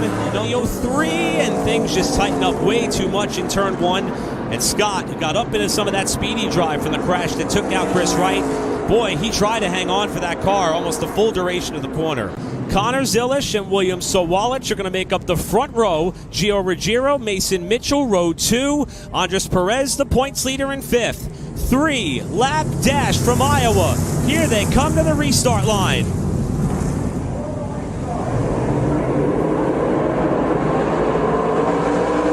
Little bit of wheel spin there by the 18 car as Perez ducks low, but he's still inside of Zilish. Is that of Sawalich in 1 for the battle for the lead? You see, Zilish gave him plenty of room. He didn't want any contact. Great corner by Zilish. 2 to go. I think if he can get close enough to his bumper, there will be contact. Sawalich again holding a tighter line in the corner. Turns 3 and 4 is where the 18 has been just a little bit better in this last duration of the race. Sawalich tries to set up high. Here comes Connor Zilish to the white flag. 1 lap to go from Iowa. I'm not sure Sawalich is going to be close enough. Zilish trying to hold a pretty wheel off 2 as he has been able to gap Sawalich marginally down the backstretch for the final time. For the 2nd year in a row, Pinnacle Racing Group is going to go to victory lane at Iowa. Tonight, Connor Zilish wins his 2nd ARCA Menards Series race. Zilish takes the Atlas 150. Here we are racing at Mid-Ohio. Great start for Connor Mozak as they go in to turn 1. Nice clean start. Great battle for 2nd. That's the 55 of Brett Cruz trying to run side by side with Sawalich. First gear corner down here, Trevor, down to 45 miles an hour. Yeah, late in the race, this is a huge passing zone. Surprised we didn't see more cars with Will Hopper having issues getting into that braking zone the first time. Caution is out for the first time. Lap number 1. Brett Cruz and Dale Quarterly with a nice battle. Hearing a car is slow on the racetrack. And that's the 86 of Chris Golden. Stop between turns 10 and 11. Yeah, which we weren't even there yet. Oh, so that well, means we got that's another great. issue. Michael Maples. Uh-oh. You don't want to hit that. He doesn't have the rear tires in the gravel trap, so he should be able to refire that. It's pretty car. deep, though. It's pretty deep, but he needs to straighten the wheel back out and try to get that car moving backwards. Good to see the first restart of the day. Brett Cruz, Dale Quarterly just behind them. Side by side, green flag is in the air once again. Another great restart here by Connor Mozak. Watch that 55 of Brent Cruz. He's going to try to follow Mozak, try to get up beside of Sawalich, and he's there. Good news for Sawalich. He's now on the inside, though, for turn 2 into this keyhole. So if he could just be beside him, you know he had the advantage, and I think he's going to be all right on exit. How about Dale Quarterly? That 4 car is going to try to pull up beside of Brent Cruz. Got him stuck to the outside. See Marco Andretti in the 17 coming into the picture. Had a great qualifying effort of 6th. Said track went red, so he kind of messed up his lap a little bit, but said, I've got a hot rod for tonight. So keep your eye right there on the 17 of Marco Andretti. Phil, what's going through his mind right now? I mean, he's got to be just so pumped to be up there battling these young guys, show them what these old guys have got. He said, it was worth building this brand new car for this race right here. He is on it. Behind them, Brent Cruz in the 55 and Thomas Annunziata in the 44. I don't know about you guys, but I'm having like throwback to Jeff Gordon Rainbow Warrior with his paint scheme. You'll see him in the 44. It's an interesting paint scheme, very bright.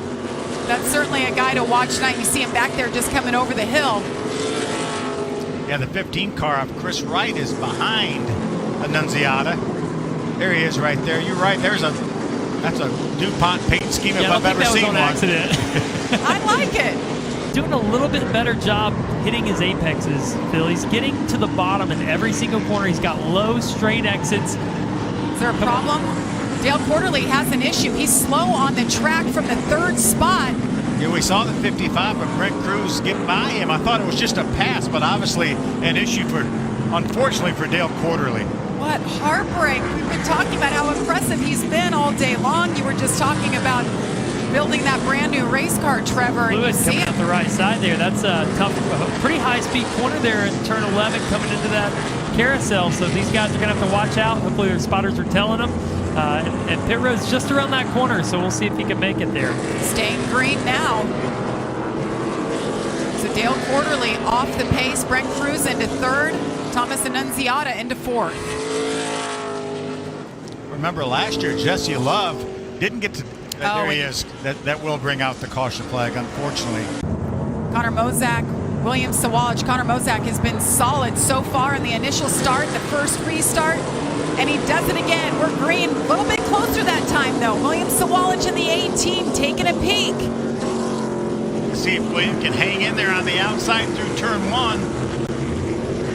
Does it? He's going to have the preferred. Oh, we got a car around Amber Malkin in the sand. She's going to be stuck there, it looks like. Yeah, you can. I think that's good. You can see she's already up to the rocker panel, so that car will not be able to get out on its own power. We will see another caution flag. She was running 14th at the time. Brent Cruz, Brent Cruz on the inside. They're trying to grab that 2nd spot while Sawalich has the lead. What a battle up front. Sawalich with a better restart there, and it paid off, leading for the first time. Connor Mozak right there in 2nd. And Annunziata, these two race against each other in the TA2 series. They're doing it here this weekend. And it'll settle out now because the caution is back out for the 3rd time. And Connor Mozak saying, why couldn't you throw that caution about 3 corners ago? Well, you know the spotters are saying a car around, so they're kind of waiting. Are we going to get the yellow or not? So William Sawalich, the control car for the first time. Brent Cruz on the outside. This battle for the lead, I have a feeling we're going to keep an eye on this all day long. And a 55 to the point, Brent Cruz. I'll tell you what, I'm taking the outside. That next restart, I get a chance as a leader. We've seen the lead change from the outside row the last 2 restarts. Look at all the jockeying behind him, 3 wide. Thomas Annunziata right there in the 44. How about Chris Wright is joining that battle? That's the red and blue and white car side by side now with Connor Mozak for 4th. First time that Thomas Annunziata is restarting on the front row. Brent Cruz, great restart. That jump was crucial for Brent Cruz. We've seen if 2nd place can be on your outside, they're probably going to get the lead in turn 2. So good job there on the jump. Comes Sawalich. He's going to try to grab that 2nd spot from the outside. He's got a bit of a gap right now. Ooh, I'm about to move 3 wide. 18 Sawalich into 2nd. Look at Mozak with a full head of steam. Trying to make the move, and he does it. He picks up 3rd. Annunziata back to 4th. Ruggiero right there just came into the picture in the 20 car, making his way steadily forward. As Annunziata pokes his head in, tries to make it 3 wide, 2 wide, a little contact. Thomas has been really good all day at maximizing that turn 3 braking zone. We've seen him make multiple passes there. Almost got the job done, but now we got Connor Mozak getting to the inside of William Sawalich, trying to be on the offense. That's nothing new to see the 18 and the 28 making contact. The 28's going to grab that spot. Gio Ruggiero, there's Chris Wright. Off track for Williams Wallach. Drops the left rear off. He's lost several positions. While we were in that replay, Greg Van Alst, he doesn't cut lawns, he builds fences, but he went off-road a little bit there, locks it up, right there through the grass. Woo, into the beach. Oh, wow. Nice. Kept it rolling. Did he keep it fired up? And he did. Connor Daly goes around. Just gotten by Marco Andretti. And you don't think Marco used the bumper on him, do you? if Connor Mozak could just stay close through turns one, actually, just turn one. Then turn two is where he wants to set up that heavy braking zone passing. And he's just not been able to. But right now he's got a lap car holding Brent Cruz up. This might be the opportunity he needed to be closing up the strike if he can clear this lap car on the bottom getting in. See that defensive move by Brent Cruz to keep the 28 of Mozak to get to the a little bit of a bump. Not enough though. Just a nice little bump to say, I'm here. Yeah, exactly. I'm here. Just don't forget me. Caution is out for the 5th time at Mid-Ohio for LeVar Scott, who was running 7th at the time, and you see him stop there in the middle of the course. To tell exactly where he is, an access road It there. looks like an access road. Yeah, he looks probably. But we had a great battle for the lead just as this caution came out. So they're putting a lap on the 27 of Tim Richmond. There's that dive down into turn 2. We were waiting for that moment. It's been about 10 laps these two have been battling so hard, so he gets ahead. But at the time of caution, it was the 55 who was the leader. Brent Cruz, Connor Mozak, not letting one another out of their sights. Who will settle the score? Just behind him, William Sawallich made his way back up into 3rd. Thomas Annunziata in the 44 has been aggressive all day. Here we go, green flag, restart. Great restart from the 28 on the outside. 3-lap shootout. Brent Cruz with the advantage, going up the hill. Did a great job carrying the speed through one. Got a And spin. around goes Michael Maples in the very back. Yeah, we're going to let these guys race. So look at the 28 to the inside. Hard move to the inside. Cut, here comes. Contact. Here Thomas comes. Annunziata, side by side. They're bumping, they're banging. They're sideways behind him. They're in the dirt. Fenders are flying. Thomas Annunziata to the lead. Bill, you called it. A lot of contact. Look at the 28. It did not look like that before that green flag And just he's going to put the bumper to the 44 here. A little upset with how that pass was made. Runs him up the racetrack. Thomas is going to lose 5-6 spots. And look who's in second. William Sawallich. The 28 and the 18. Imagine that. That's how it all started. They found each other once again. Brent Cruz is fighting back. See him battling there. Gets back to 4th place. How about Gio up in 2nd now, the highest position he's been in this race in that 20 car? Absolutely best he has been, but Connor Mozak, that 28, he's got damage on the right side, but it's not slowing him down. Hearing that the restart might be under review here, Jamie. Yeah, let's take a look at it. Looked like Brent Cruz really slowed down a little bit at the very end and then took off. See Brent Cruz on the right side. I think stacked up the field a little bit. Yeah, the leader needs to get to that line. It's a restart line, not a restart zone here in the ARCA Menards series. And they stick pretty close to the leader, has to get to that line first. They are posting the 28, Connor Mozak, for jumping the restart. Such a fine line here in the ARCA Menards series. Actually a tougher and stricter rule than we see in the Cup series, that the 2nd place car cannot beat the leader to the line. And that's such a tough line to walk because you want to have a good restart and you're milliseconds away from either jumping it or having a terrible restart. Pass-through penalty for this 28 though. It's going to cost him this race win. Connor Mozak battling to the very end. 2 laps to go. They will tell him he must come down pit lane to serve his penalty for jumping the restart. So we're going to see him turn off and go to pit road here, or else he'll have a 30-second penalty added on to the end of this race. Yeah, I was going to say, he skipped it. He did not go to pit road. Yeah, I was going to say that he knows if he stops and has a 30-second penalty, he's going to finish outside the top 10. So why not going to take the checker flag anyway? Take the checker flag, and then we can argue about it later. More than likely, they'll take it away from me. Let's take another look now. Watch for that line. There's right there. And I don't know, Phil. Yeah. I don't know if he got there first. That's a tough call to make right there. Meanwhile, it's the final lap of this ARCA Menards Series race from Mid-Ohio. Connor Mozak is shown as the leader. He did not pit to serve his penalty. William Sawalich, Brent Cruz behind him, Gio Ruggiero, Thomas Annunziata back in 5th, and Marco Andretti in 6th. Jamie, this might be a first for you. How do you call this checker flag at the end? That's a good question. We're going to see what happens. They're going to fly it. We'll see the 28 cross, but he will not be the race winner. I don't think they're not going to give him the checker flag when he gets there. He will still be shown the white flag, and the 18 will get. If the 18 holds on to the lead over Brent Cruz, then he will get the checkered flag.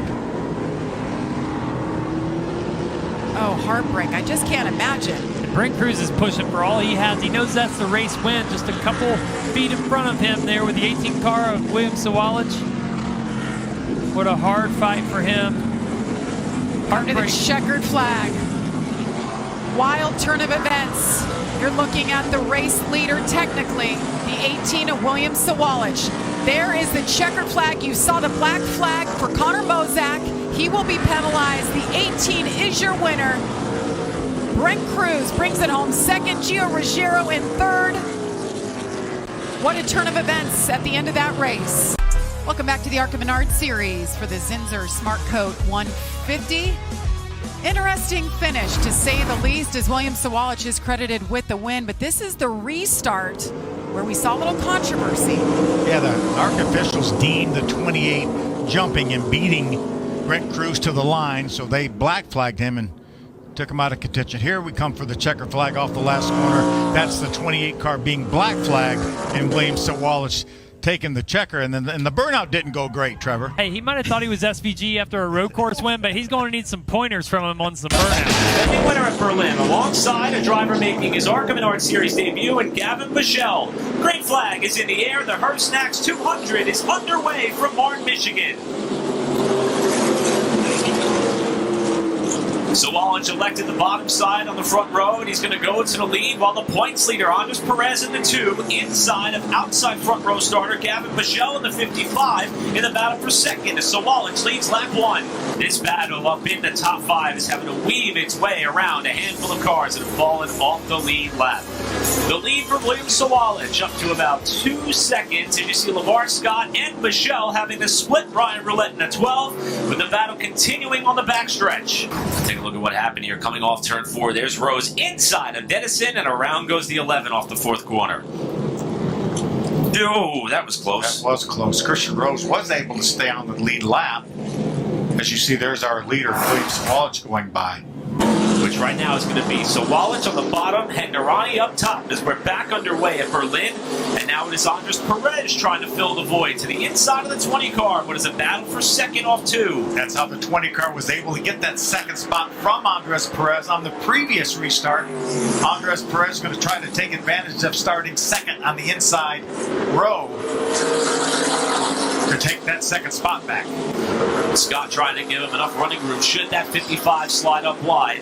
And Scott gets a good run off the corner. Now Michelle sends it in there. They just about, Phil, I don't know if they touched, but they came awfully close. Yeah, he drove it in there at least a car length deeper than they had before. 80 laps in the books. Next race break, lap 125, as we're back underway from Berlin. A nice start by Perez, hanging right with Sawalich. That's the best we've seen anybody all night long in that top lane, and Perez is trying to make it work as they touch. Up the track for Sawalich. Perez catches the car and is the first new leader on the night. Let's see if Sawalich is going to use that bumper to move that 2 car out of the way. Great job by Perez on this restart. Bill, you called it. You said Andres has to get up there and take that lead away, and he did just that off the restart. Andres Perez to the point. Sawalich to second, and Hagnerani's knocking on the back bumper there in that fight for the second spot, while Sawalich tries to reset. Perez able to hold on to the lead, but here's another potential Reese's Sweep move of the race, as William Sawalich is able to get underneath and back by the 2 car in 3 to go back to the point. 70 laps to settle it from Berlin as Sawalich brings us back down to green. What a great jump by Sawalich. He wasn't going to get caught with somebody to his outside this time. LeVar Scott tried to keep the nose inside of Hagnerani to have a chance to fight for second. Now he's going to get kicked up to the top groove by his teammate, and Andres Perez in the fight for third. 5 to go, and second spot is still in doubt. Here's LeVar Scott diving to the inside of Sean Hagnerani for the second position in turn 1. Wow, what a strong move by LeVar Scott, looking to get his best career finish here in the ARCA Series. His best finish was 4th at Dover earlier in the season. And for a driver who has not been to Berlin before, leaning on the tutelage of drivers who have had success here in the past, LeVar Scott has figured this place out pretty quickly. All the while, William Sawalich continues to exercise a lead over 3.5 seconds. Got to navigate his way around a little bit more traffic. But here comes William Sawalich. He's coming up to the white flag. Battle for 4th is going to go right down to the wire between Wright and Perez. 1 lap to go. Perez, the point leader, trying to get up to 4th in the final few corners, but William Sawalich has been the dominant car all night long. It's going to be back-to-back wins in the ARCA Menards Series for William Sawalich. 2nd year in a row, he claims Berlin Raceway. And for 4th, Perez with a last-ditch effort to try to get by Chris right at the line, but it's not going to happen. Wright hangs on to 4th behind LeVar Scott with a career-best effort in 2nd, and Sean Hagnerani 3rd. But by far the dominant car and driver, William Sawalich, 194 laps led en route to his 3rd win of the season and 7th of his career. 200 laps for the ARCA Menards Series at Indianapolis Raceway Park. Green flag in the air, and off we go.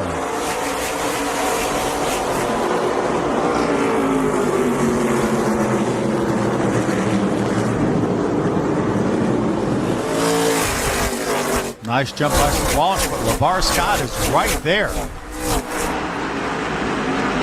That top is where you want to be, but LeVar Scott made it work from the bottom. I'm really surprised by that move already. You see the crossover. That's right. That's right. Didn't yell slide job yet, but we do have the crossover already on lap 1. Caution is out. Problems for the 96. Coming off the corner. Yeah, just got up a little high there, it looks like. Car stepped out.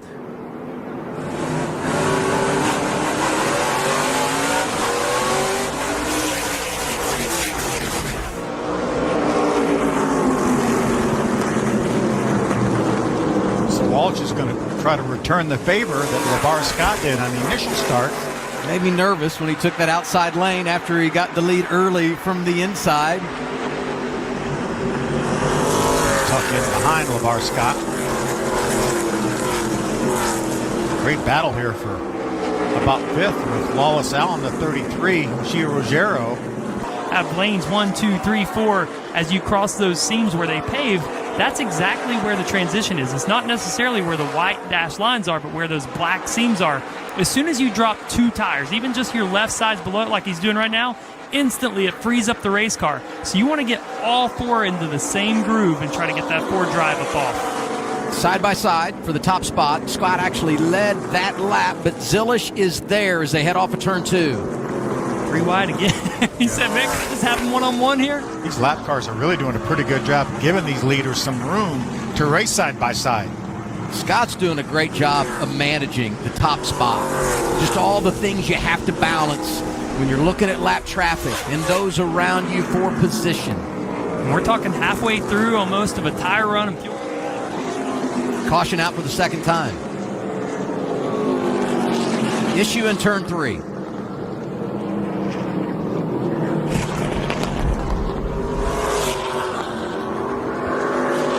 Presley Sora into the wall. Oh, got a shock off. Yeah, that's not where the shock is supposed to be. Down on the great jump by Zilish. I don't know what Shane Huffman does to this 28 car, but the restarts for the last 2 years with this group have been phenomenal. And here we got it again with Connor. 3 wide. That doesn't matter who's driving that 28. They can jump those restarts so good. Not jump them in a bad way. They get a good jump. Good jump, yeah. Good jump instead of jumping good. Van Alst, Ruggiero, Breidinger, all mixing it up just outside the top 5. Yeah, it just takes one. Wallach, and I think they we did are say that, actually. Yeah, we said it, but As a matter of fact, we did say that. And here we are halfway home, and those are the two out front. We'll take a break and be right back to Indianapolis Raceway Park. Find out who made the best adjustments. And getting control of this race for those drivers on the front row will be huge. A closer restart there for Sawallich. He's going to try to drive it down into turn 1. Not going to be able to clear yet. Squeeze him up. Remember, brand new tires. Here's Sawallich sliding up in front of Zilish. 18 to the point. He's going to turn back under, try the crossover, carry that same momentum down in. Because he's going to have to clear him before the first half of the corner here if he can drive in deep enough. See how hard Sawallich drove in that corner to keep him from doing that. Yeah, another thing you can do is shallow up that entry for either driver. The inside guy's going to shallow it up a lot, try to drive in straight, but you see Sawallich take that lane away there. Caution flag is out. Technically, we have 2 guys going for 3 in a row. I know that it's not the last 3, but Connor Zilish, he said, I'm on that 3 in a row too. Back on Monopoly in the 85. This is a brand new team out of Florida. Their debut. She was doing a solid job running up. Halfway point, Sawallich has led the last 20 as we're under caution. Got loose, maybe a little overcorrection there on exit. Right here you see it just step out, wheels turn to the right, and it hooks. Yeah. Bad feeling there. Yeah, what an amazing job. It looked like Jackson McLaren.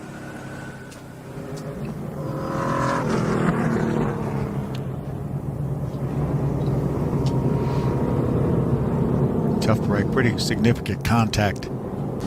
Sawallich, Zilish, front row. Restart coming, just north of 65 laps remaining at IRP. What a great restart there. You gotta make sure there's no Big launch. Yeah. Yep. Can't beat that leader back to the line. Actually, you saw the 18 there. Get that good jump. So as the second place car for Connor Zilish, you don't want to jump too soon and end up beating him. So sometimes it makes you hesitate. And him falling back opens the door for LeVar Scott, who's up to second now in the running order. Jackson McLaren spins from 18th, brings out our 4th caution of the night with just over 30 laps remaining in the Calypso 200. Be a break for Greg Van Alst. He will get a free pass, but he went a second lap. Riding with Marco Andretti. See McLaren already around. Ooh, and Tony Breidinger jumped on the brakes. That's going to be a lot of damage to that right front of that car, though. I don't know that she'll have the same performance she had before. Great launch last time when we went green for Sawallich in that outside lane. Much better restart for the 28 on the inside of Connor Zilish. Is he going to try to do it right now? And he is. Zilish slides him up the track. Going to have momentum on exit. I think Zilish is thinking, this is my time right here. Sideways. Gets away from Zilish. He hangs on to it. Sawallich has the lead. And Sawallich just put it on his door on entry. He wasn't going to allow him the slide job. He said, put it tight. Teammates again for 3rd. Perez inside of Scott. And trouble once more. And that's Breidinger. Oh. Caution number 5. Here we go. One more time at IRP.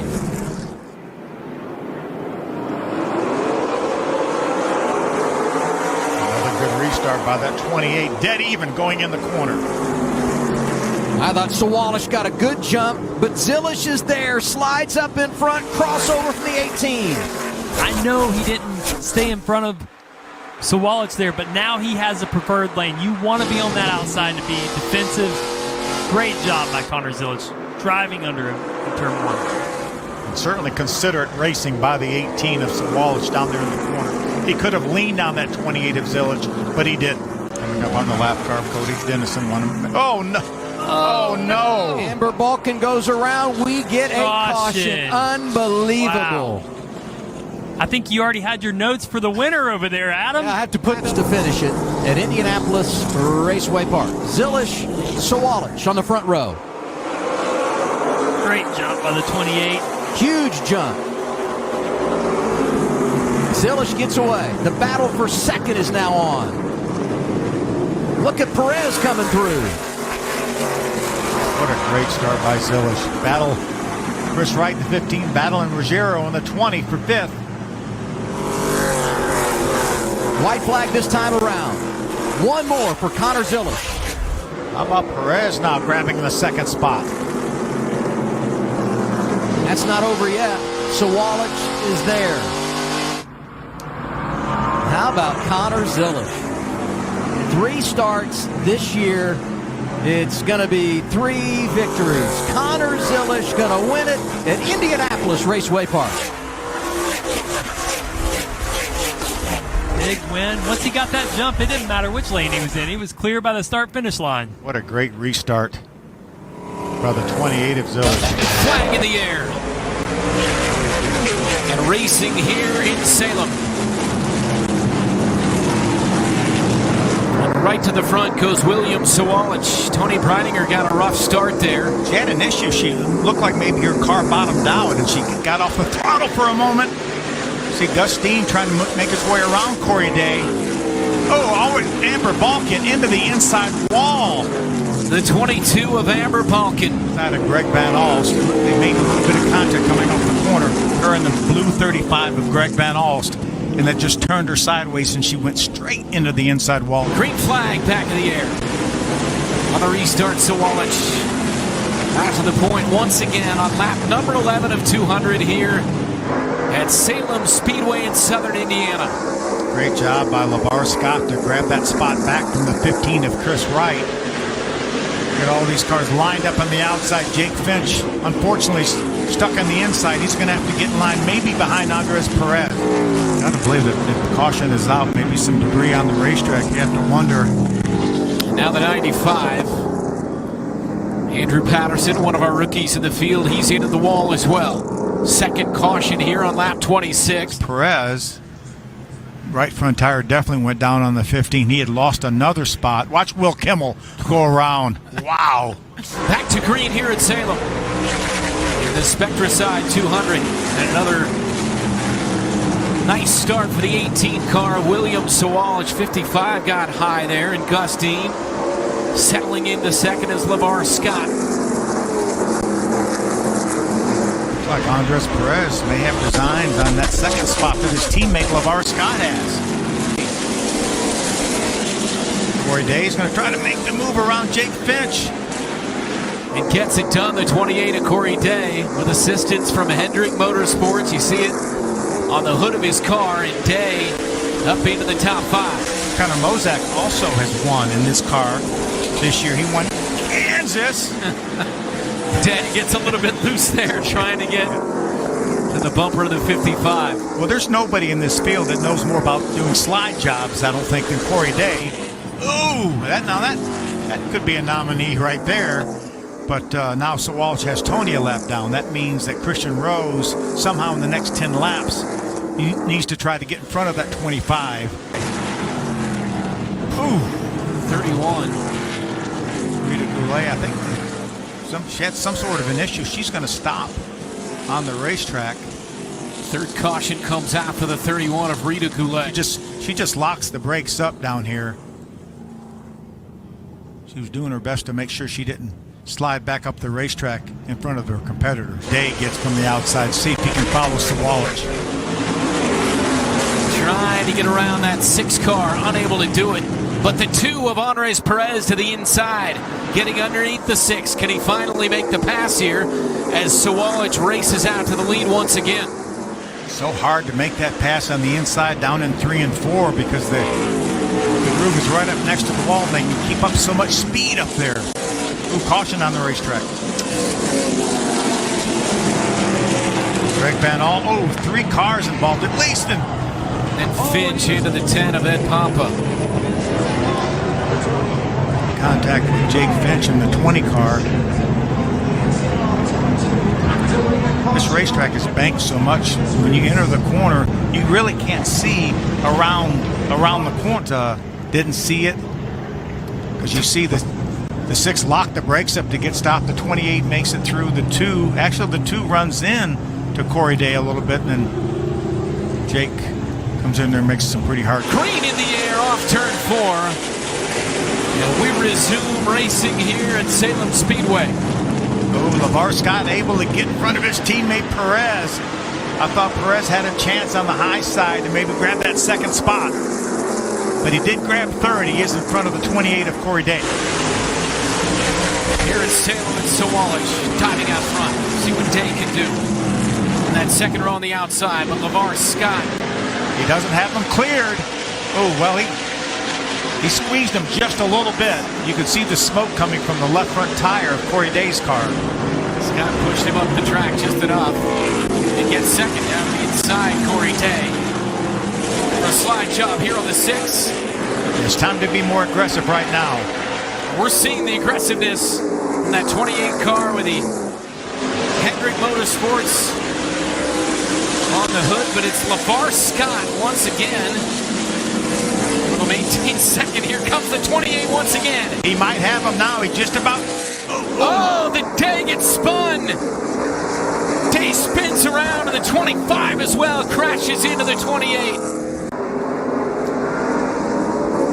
Just maybe Corey came up the racetrack a little bit. It didn't really look like LeVar turned left and hooked Corey. Such a critical part of the race. You see, this made a little bit of contact. LeVar was able to continue. Man, hard contact. 28 definitely has a half a car length on him, and they come together. Again, that initial view was a little bit better, and then Tony came along. Green flag back to the air. William Sawalich. Gus Dean trying to make it stick. LeVar Scott gets bumped by Dean. 3 wide with Perez as well. Bumping and banging between the 2 and the 55. Ooh, a slide job by the 6, LeVar Scott. The 55 of Gus Dean into the wall. So he is running an old. Ooh, Gus Dean with some issues. I think maybe have a tire going down. Lost that spot. I think the right front may be down on that 55 car. Christian Rose was able to get by. Gus Dean off the pace and now into the wall. With 50 laps to go. Going back to the contact a few laps ago, the battle between the 55 and the 6, and now he's going to have to come down pit road. This is going to be a good test here for William Sawalich. How quickly he can get by these cars, because these cars have some speed. You see Isaac Johnson giving way. Nice class move by that young driver to let Sawalich go. You see Christian Rose moving to the inside to give Sawalich the outside. See what Kimmel does as well for the 18. So far it's been pretty painless for Sawalich. I think Will would rather him pass on the inside. I think Will allow him to get by him. There he goes. Finally able to do it now, putting some distance between himself. It's going to add to it as Scott got sideways off the turn. Well, I think he just got a little bit impatient, and I don't blame him. He was having a hard time getting by Christian Rose. It's going to cost Christian Rose a spot.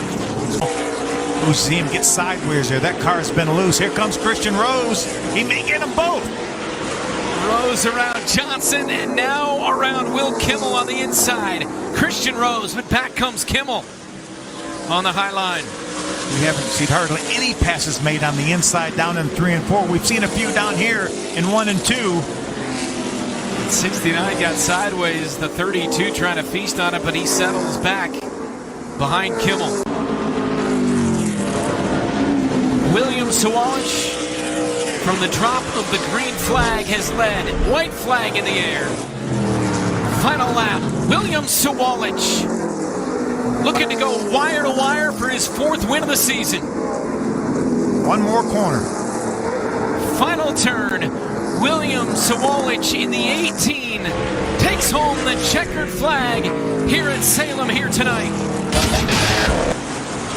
And we are racing in Elko.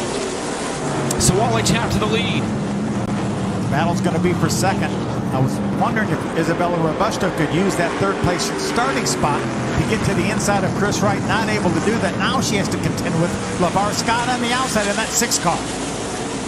Yeah, all 5 of their cars were involved in accidents. Chris Wright was able to stay on the racetrack and get a 10th place finish, but a lot of damage, and those guys said, oh, and that's one of their cars right there, the 22 of Amber Balkin. She was the first one last week at Salem that had an issue right on lap number 1. As you can see, she's had an issue here. That is so frustrating for Balkin. So much potential for her. You mentioned went out early last week. She spins on lap 5 from Elko, Minnesota.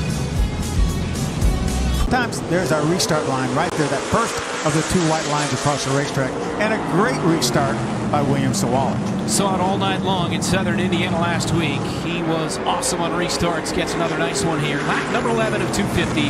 Sawalich and then Chris Wright, followed by LeVar Scott, who's second in points. 25 and the 20. Teammates for Venturini and the 20. See smoke on the racetrack. Second caution of the night. Car spins. It's the 31. R.J. Tackman in the 31 was running in the 12th spot.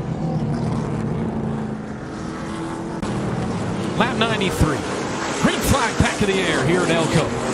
Sawalich again dives out there. LeVar Scott in the 6 on the outside of the 18. Does Scott have something here for Sawalich? A great corner for LeVar Scott. Let's see if he can keep Sawalich pinned down on the bottom. You see Sawalich moves up a little bit.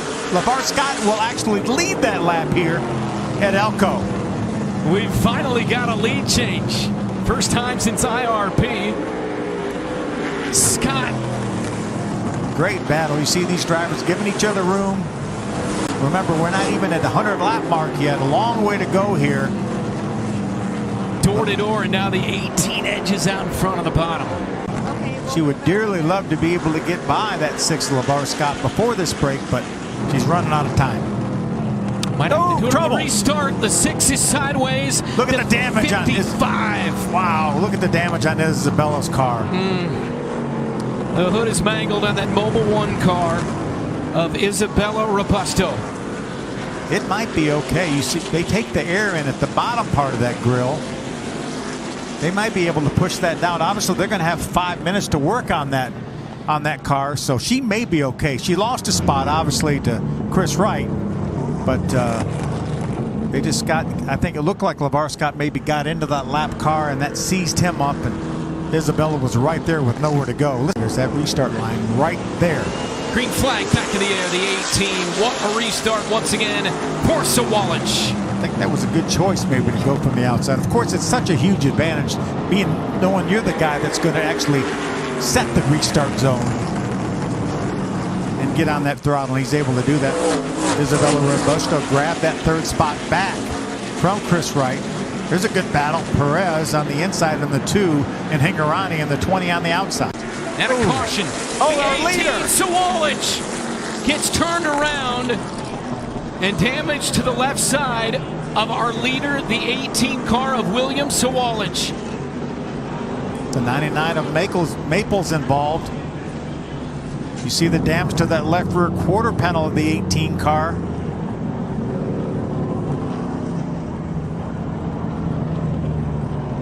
Wow, what a turn of events here, Brent. Well, that could change everything. I don't see a lot of damage other than that left rear quarter panel. I know Matt Ross and his guys can pull that out. It's not over for the 18. Let's see if we can take a look at what happened. You see the 99 of Maples on the inside. And then I'm not sure exactly what happened there. Why the 99 of Michael Maples just drove into the 18. The green flag back in the air. LeVar Scott, our new leader, with Chris Wright, the 15 car on the front row as well. And LeVar Scott able to pull out front of that 15 barely. Now we have a good battle here with the 18 not involved at this point, but he's coming. He's on the inside of Hingorani right here. You see him, and we got a side-by-side battle. Maybe a little contact between Tony in the 25 and Isabella in the 55. You see Perez hanging in there in 3rd.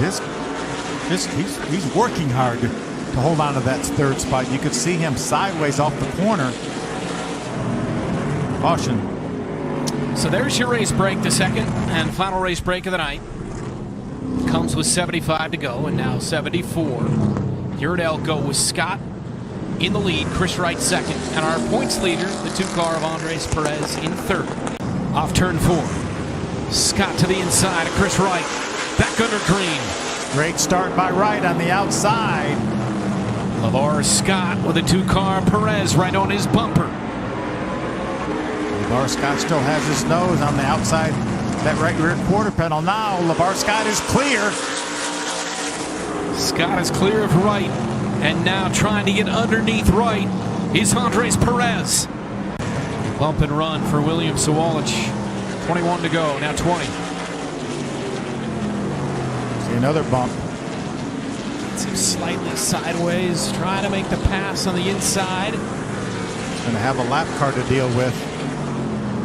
Who the Sawalich going to be able to go by the 11 on the inside? 11 got in the way of the 15, and Sawalich into second. Caution sound. Exactly what the 18 wanted and what LeVar Scott did not need with 17 laps to go. Oh boy. Some twists and turns here tonight. That's the 12 Ryan Roulette. Spun around on the backstretch. Best career finish last week for Ryan Roulette of 8th.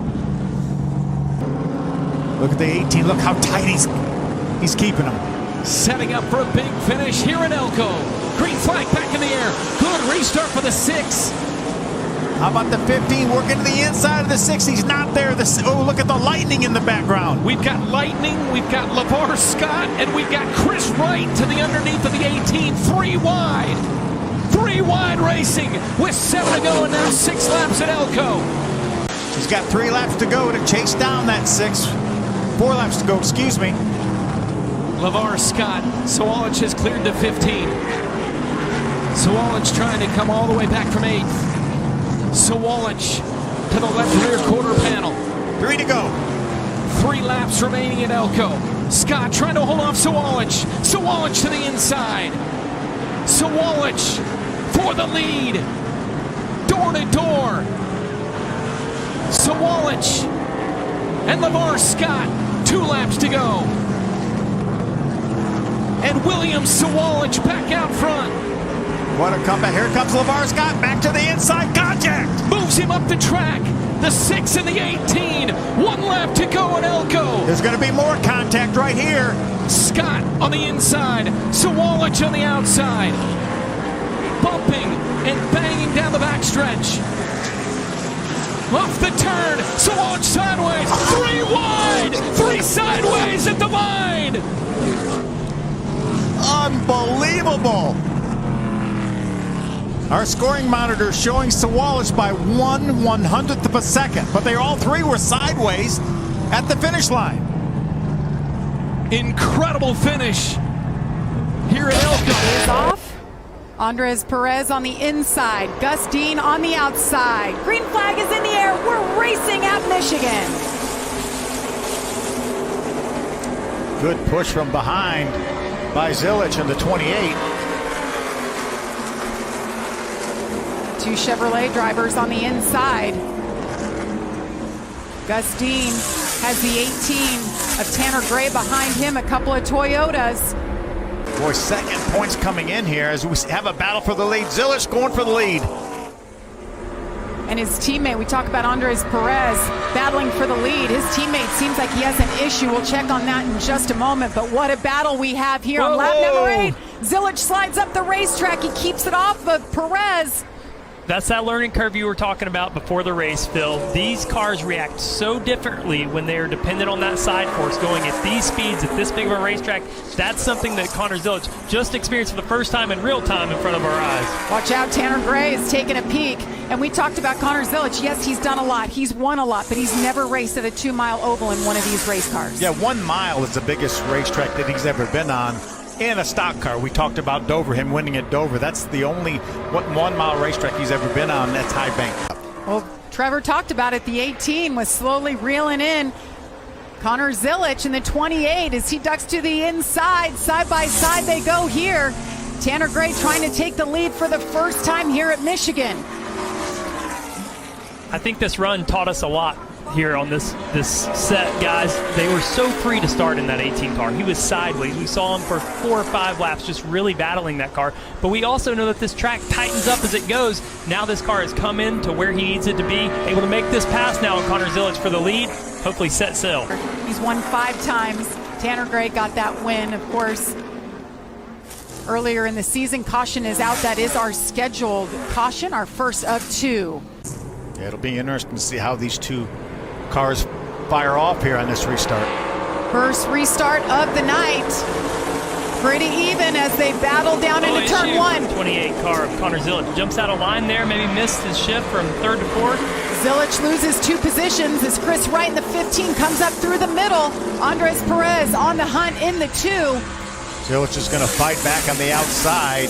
Let's see if he can get to the outside of Chris Wright. Make sure there's enough room there. Here comes Jake Finch. Remember, started all the way at the back, pushing his teammate Chris Wright up to second. Now Jake's in 3rd. That has been fun to watch. Jake Finch starting in the back for an adjustment before the start of the race. Now he's working his way up, losing a little momentum right there. But remember, Jake has found victory lane already this year, knows what it takes to get it done. He's a part-timer.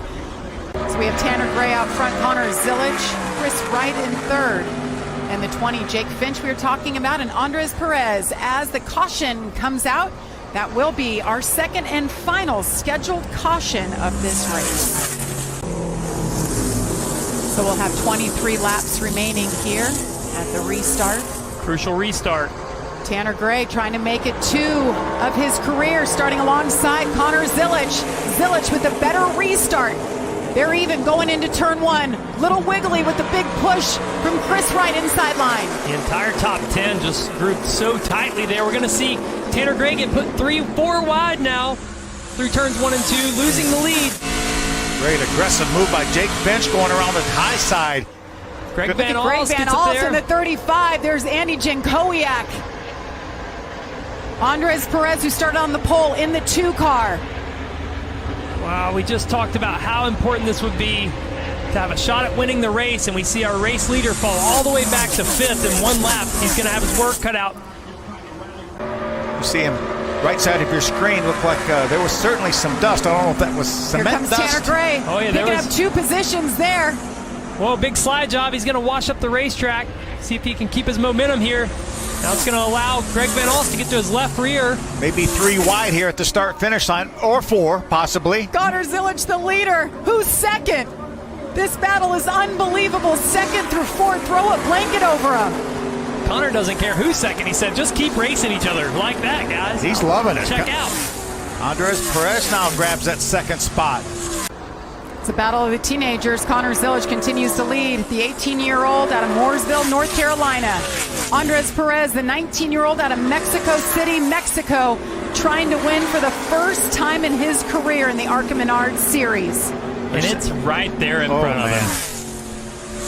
Heather DeBow has been talking about every time she sees Andres, he's like, I've got it circled. Michigan is the place. I'm going to get that win.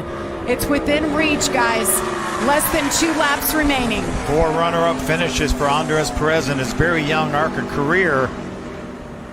Hoping that's not number 5 here. You see him drive in deep, trying to get to the left rear of Zilic, and just not able to do it. I think that's the gap that Connor needed to seal the deal. Coming to the white flag here with the largest gap we've seen in the last 10, 15 laps. Just got to put 4 more short corners together here. And there's 2 of them down. Yeah. So impressive, though. We've talked about this young man, talked about him at the top of the show, what all he's been able to do. Such a bright future in this sport. Well, Dale Earnhardt Jr. believes in him, putting him in the 88 Xfinity car full-time next year. Already knows that's ahead of him.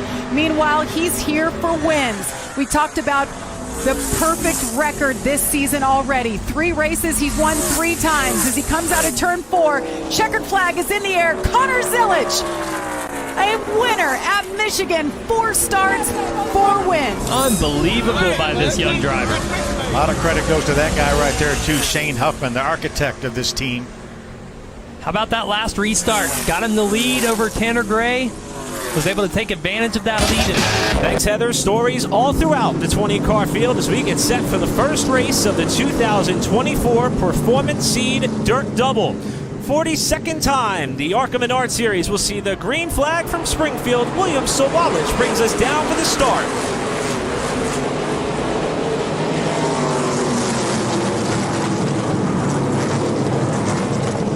Pretty clean start so far. Kelly Kofsky able to hold on to that second spot from the outside of row one. Sean Corr in that 8-car making his third start of the season as now we see the caution flag fly. And we believe it is for the number 86 of Brian Clubb that was not able to get off the racetrack on the back straightaway. We were actually talking with some ARCA Menards Series representatives early, and they said that if you are going to pull off the racetrack on that backstretch, that will remove you from competition. Well, we do have our race break on or around lap 50. The teams will be able to receive their drivers off the racetrack on the front stretch area of the pits, but they'll have to go on out and get Brian Clubb's car. And the leader has to go at a restart line, not a zone as we've seen. In fact, there's a cone up towards the inside wall. They hit that line of chalk there on the front straightaway. And Kofsky's keeping right with Sawalich to battle for the lead in turn one. Great start, great restart by Kelly Kofsky, but Sawalich is in the preferred line on the inside.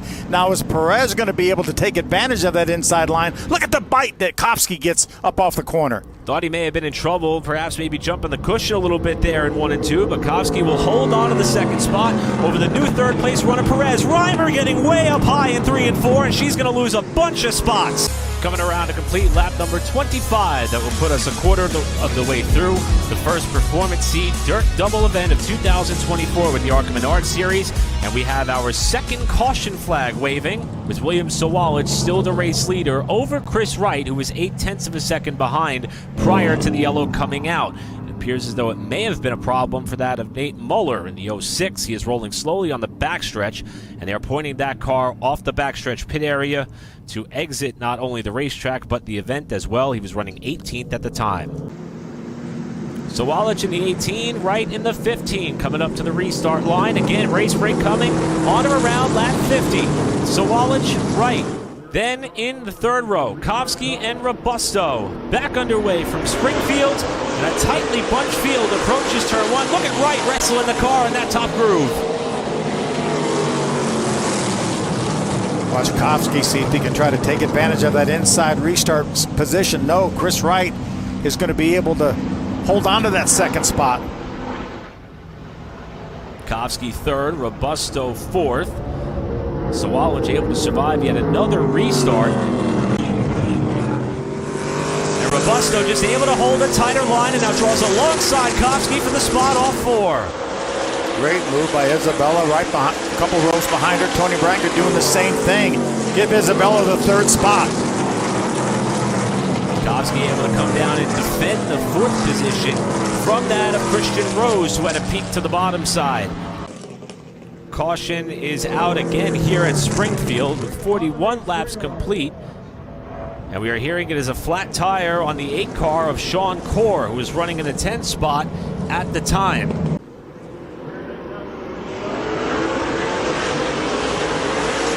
Good start by Isabella. Remember, Sawalich is going to be on the inside. Can Isabella hold on to the second spot? Kofsky's trying to grab it on the inside. Kofsky trying to get back up to that second spot where he started, and Robusto's not going to be able to get a good bite off a 2. Move Kofsky up into that runner-up spot.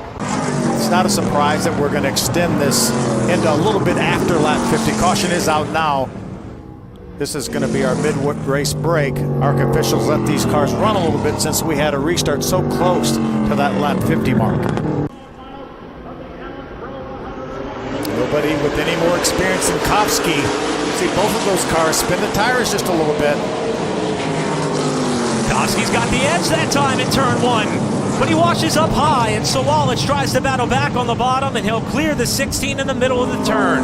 Look at Isabella try to fight to get to the inside of Kofsky. Not able to do it that time. Now see if she can pull out and get to the inside. Not able to do it. Here's Robusto looking inside of Kofsky, but the door got slammed shut before they got to 1. Now Kofsky runs wide. Oh, she's got it now. When we know her car got better and better, She chased down Kofsky in that first half of the race before that late caution where she lost that second spot on the restart. And caution, yellow flag is out. A handful of laps past the race break, and it's a hard hit for Alex Clubb in what he considers a hometown race, and he has gotten that car up into the wall with the left side. Alex was running in the 9th spot on the lead lap, having a great run. That probably will be terminal damage. There's going to be a lot of damage to that left front suspension where you can see the bodywork wrinkled. They're already bouncing off each other before they get to the restart line. Just see if she can keep Sawallich's pin down to the bottom. She can now. See if she can hold off Kelly Kofsky. She's going to lose that second spot and maybe even third to LeVar Scott, who's out here inside in that 6 car. And as Scott makes this pass, we want to remind viewers his teammate that he's chasing in the championship in Andres Perez is back out on the racetrack trying to make up points. So Perez desperately feels a little more incentive to try to climb further up the running order, and he just got by Robusto for 3rd. Remember, that halftime break gave these crew chiefs an opportunity to change these cars around a little bit. I'm sure with feedback from Taylor Reimer, her crew was able to make some changes. I think Kevin Eagle calling the shots on Taylor Reimer's car. Looks like they've made that car better. She's going after Kelly Kofsky. Reimer started up in 3rd position, faded early in this race, now getting around the outside pole sitter and Kofsky. Reimer back to where she started this race. The Tulsa, Oklahoma native doesn't have much big car experience on tracks like this, but boy, is she turning some heads today as she has come from the back of the field herself. We've been talking about her teammates coming up through the field. Taylor's done it 2 or 3 times already. Isabella able to get by Kelly Kofsky as well. Move her up to the 4th spot. It's going to happen again in 2024, and for the 3rd race in a row, wait a minute, caution flag is showing. Yellow is out before the checkers. We're going to have to re-rack the field and do it again. Oh my goodness. Sean Corr off of turn number 4 had a problem with Sawallich 1 turn away from what was a victory. And Sawallich's heart skipped a beat. 1 lap dash to settle things here at Springfield. Green and white are going to come out together. It's a 1-lap shootout. Sawallich, Scott, Robusto, your top 3 to the restart line they come. Robusto looking to the inside for 2nd place in turn 1. What a great job by Isabella Robusto. Is she going to be able to hold on? LeVar Scott is fighting back on the outside. He's not going to get there. Here comes Taylor Reimer for 3rd. All the while, Sawallich is loving what's happening behind him as Reimer is going to get 2 females up on the podium potentially if she can make this pass. Scott trying to hang with it on the outside off turn 4. Got a car hard on the wall behind him. That's Christian Rose who pounds the fence. But as they come to the line, checkered flag for William Sawallich, who leads every lap to get the win at Springfield. The team to beat at this racetrack. William Sawallich, Connor Zilic. Side by side. We get ready to go racing.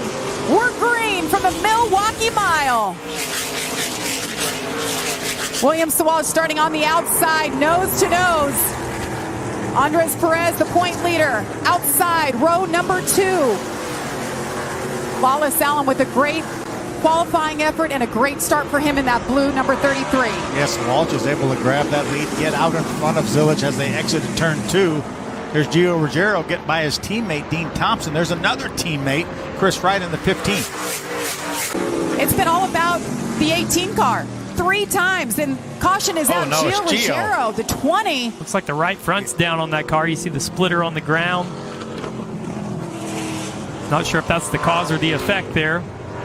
Yeah, definitely a right front tire down. You can see it right there. I don't see any damage either, Trevor, unless the letters are still on that tire. He obviously must have run over something. So 97 laps to go at the line. See the leaders switch. Sawallich taking the inside, took the outside on the initial start. He's going to try to get that leverage we talked about. Just be a fender ahead. Whoever can get that position getting into the corner. William Sawallich has led every single lap. Lee starts on the inside. Connor Zilic on the outside. wants to keep him in his sights, but look at Lawless Allen. He's been so good today. Look at him taking a peek in that blue car on the inside. Nice job by Sawalich to get those right sides up in the grayer part of the racetrack. You see Zilich is able to slide in front of Lawless Allen off of turn 2. See Lawless kind of gas up there in the center, try to close that gap, maybe pack some air on the 28. Wasn't able to get close enough to do that. Caution is out for the second time here at the Milwaukee Mile. Trouble for Tony Breidinger on lap number 67. See her right there, had issues in practice yesterday, got into the wall, couldn't qualify. Was working her way from the back to mid-pack, and she had this issue just moments ago while we were away. That's what you see here, Phil. Right there, you see the 32 of Christian Rose and the 25 of Tony Breidinger. See, Christian just slides up and gets into the left rear quarter panel, and around she goes. She does a nice job keeping that car out of the wall. The 18 has gone to victory lane with 3 different drivers trying to make it 4 for 4. Think back to a year ago, and this is where he had given up the lead to Jesse Love and had to fight back for it, so he wants to keep that clean air and get a good jump here. William Sawalich, Connor Zilich on the outside. Chris Wright, the 15, just behind him on the inside. Another great restart for William Sawalich. That 15 of Chris Wright working the bottom, challenging Connor Zilich right now.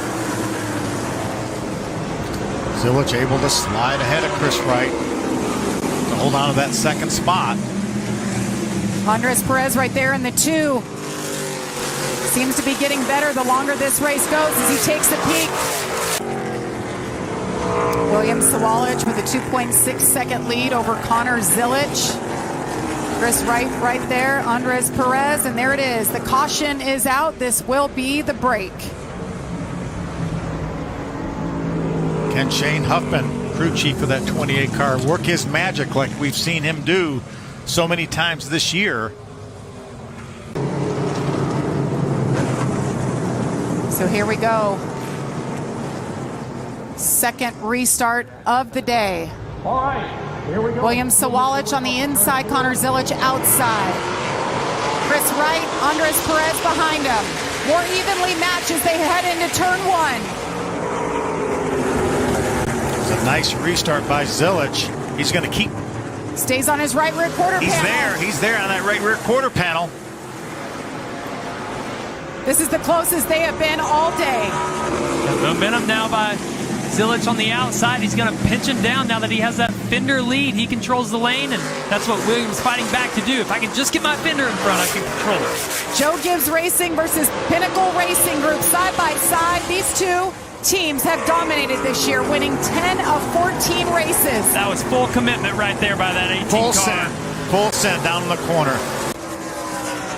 You see the white right flag. there. You have 1 to go. And you can see on the left side of the screen, you see he's got almost a 4-second lead over Zilich.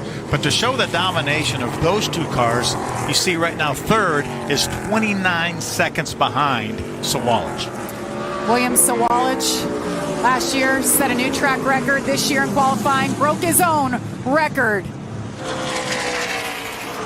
For the 7th time this season, William Sawalich crosses the line first. He gets it done at the Milwaukee Mile.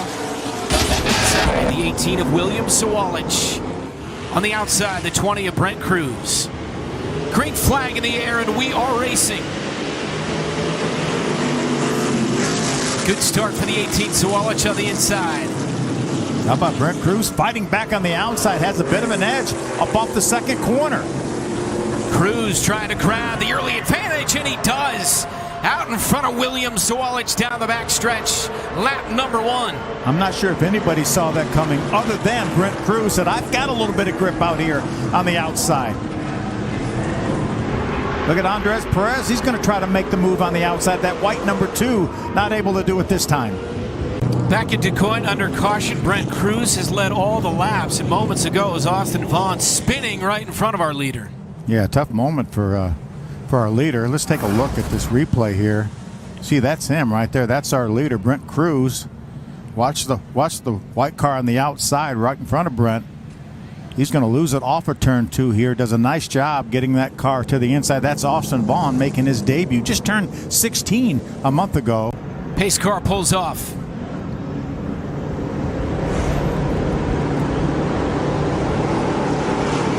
We go back under green here at DuQuoin with Cruz having led all the laps so far and noses out in front of the 18 from the outside.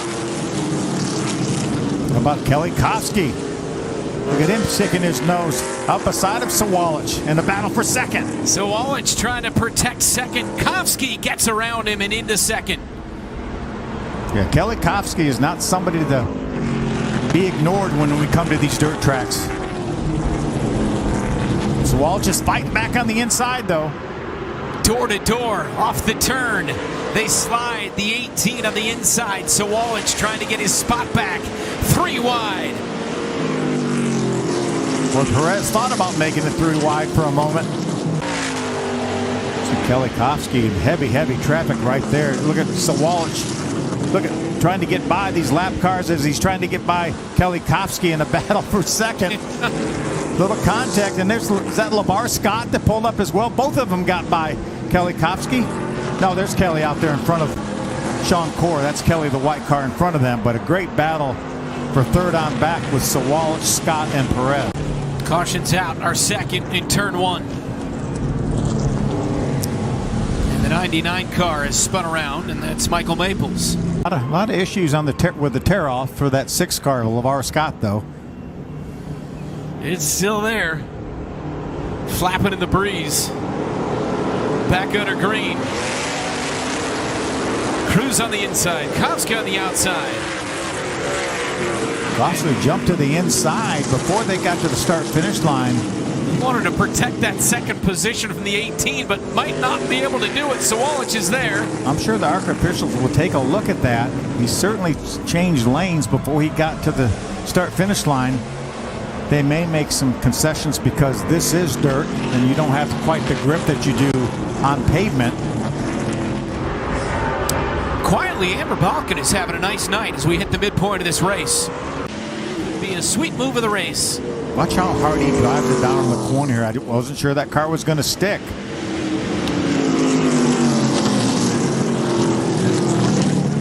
Yeah, that was actually the lap before. He drove it hard down in the corner. Great battle, though, for that third position. And it's a moral victory. If you can get by that 18 car, as dominant as that car has been this year, I think you can feel really good about your night. 18 trying to get around at 22 of Amber Balkan. It may be an opportunity. It might be an opportunity for Perez here, but Amber does a really nice job staying right against that inside guardrail, leaving these lead lap cars the outside. Tough break for the 2 of Perez. They actually caught her in a little bit of a tough spot there. You see how Sawalich gained 4 or 5 car lengths in that little exchange. This race a year ago. Sawalich can't even. There's the caution. I told you, Brent. Our third caution of the night with 5 laps remaining. Unbelievable. Oh, look at the damage. And she is in the mud. And stuck in the mud. Amber Balkan in the 22. Amber was running in the 8th spot. Consistently top 8 all night, too, and then late. It looks like she's gonna be able to get it going, but look at all the damage to the front of that car. Cruz in front, followed by Sawalich, Perez, Scott, and Wright. Back under green. 2 to go at DuQuoin. A bump from behind from the 18 of Sawalich, trying to go underneath the 20. Side by side, almost trying to get to the left rear quarter panels. The 18, but Cruz able to jet out in front. Nice job by Cruz. Got enough grip out there to get out in front of Sawalich. Now watch Perez trying to grab that second spot from Sawalich. Good battle for third. 3-way battle for third behind him. Coming to the white, off turn 4. It's Cruz in front. Had a fantastic restart. Does Sawalich have anything for him? Down the front stretch, white flag in the air. 1 to go at DuQuoin. Remember, it's not over till we see the checkered flag. Cruz Cruz, Sawalich, Perez. Brent Cruz has led every lap here tonight. Down the backstretch, the 20 car. Cruz second in this race a year ago. Looking to take home the checkers here tonight. Off the final turn. Brent Cruz in the 20 slides up the track. And Brent Cruz with Sawalich right there at the checkers. Brent Cruz takes it home here tonight at DuQuoin. Pace car is off. Connor Zilich on the pole. William Sawalich outside pole. Green flag is in the air, and we are racing at Watkins Glen. Get through the gears, down the hill, into turn 1. 3, 4 wide back there in the pack. So far, so clean, gentlemen. Well, beating and banging back there in 4th place by Gio Ruggiero. Contact back there with Marco Andretti. They've got an Xfinity win and a Truck Series win here at Watkins Glen. It was way back in '99. They won 4 times. Oh, we got one going around. One around. Dylan Lupton goes around. Looked like maybe a little bit of help from the 17 of Marco.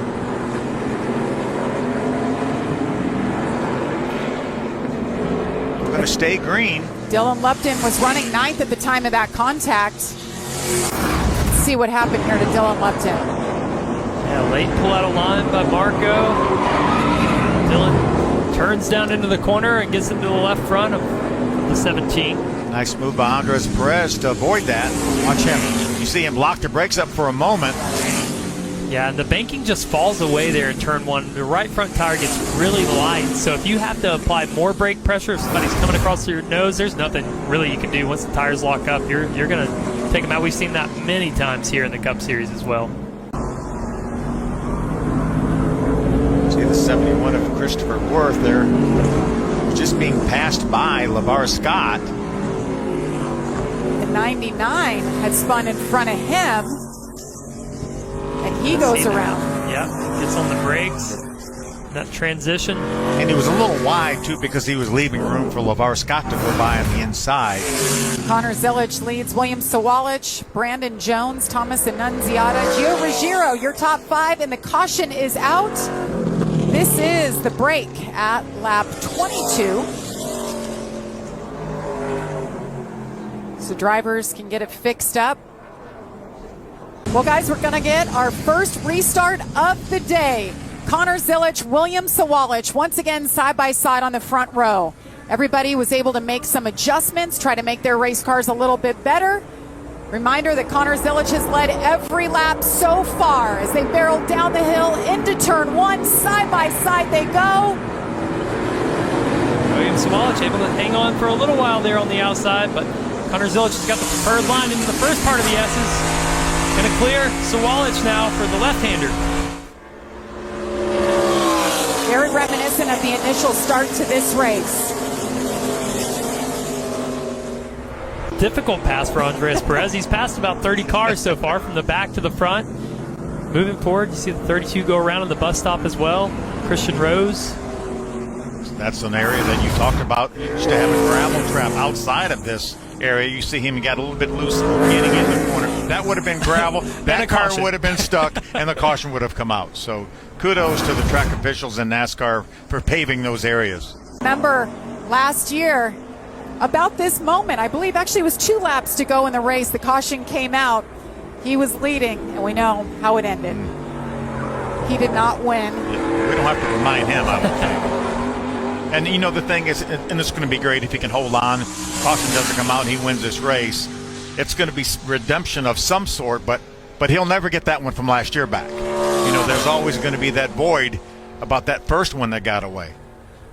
Yeah, he won't be thinking about that in victory lane, though. I can promise you, tonight at least, he'll feel that redemption. And knowing tomorrow he's going to get in that Xfinity car. Shane Huffman, actually a former driver of Junior Motorsports. I'm sure he's going to hang around probably with Connor to watch him in that debut tomorrow. I really look forward to watching this as a fan. I mean, really, it's not often you see a driver making his start that you know is going to be having an impact on the sport for a long time to come. And I became a believer for that COTA truck race when he set a new track record and then was so fast. Got a couple laps down, fought his way back, got them both back, and ended up with a top 5 finish.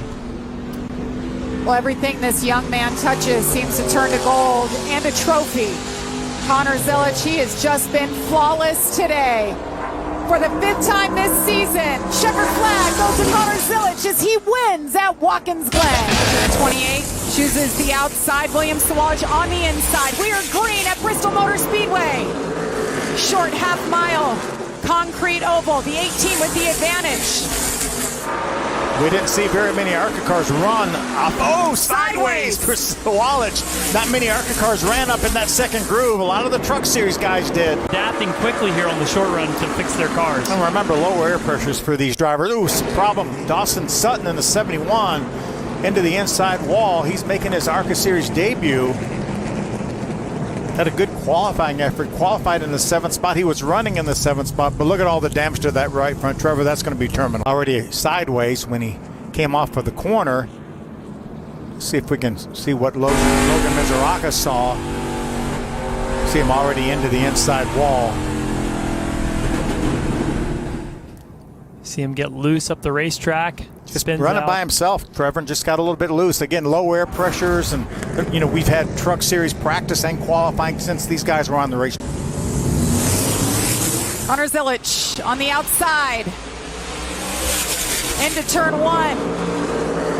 And the 18 again with that advantage, but does it even better this time. I think he's got it. He's got it this time. He cleared Zilic. Zilic is going to keep trying to work that outside, but now that the 18 has clean air and air on that door, he's in the right spot. Yeah, these two leaders Caution flag. Caution out for the 2nd time. That's the 9 of Logan Misaraka we talked about. She's a 3rd Rev Racing entry.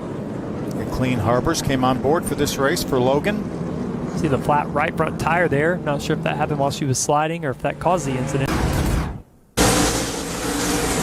Oh, had some help there from Amber Balkin, Tony Breidinger. All 3 of the ladies were all running together there. Amber got in the back of Logan, and I think the 25 of Tony Breidinger, whether she got in the back of Amber after they got slowed down.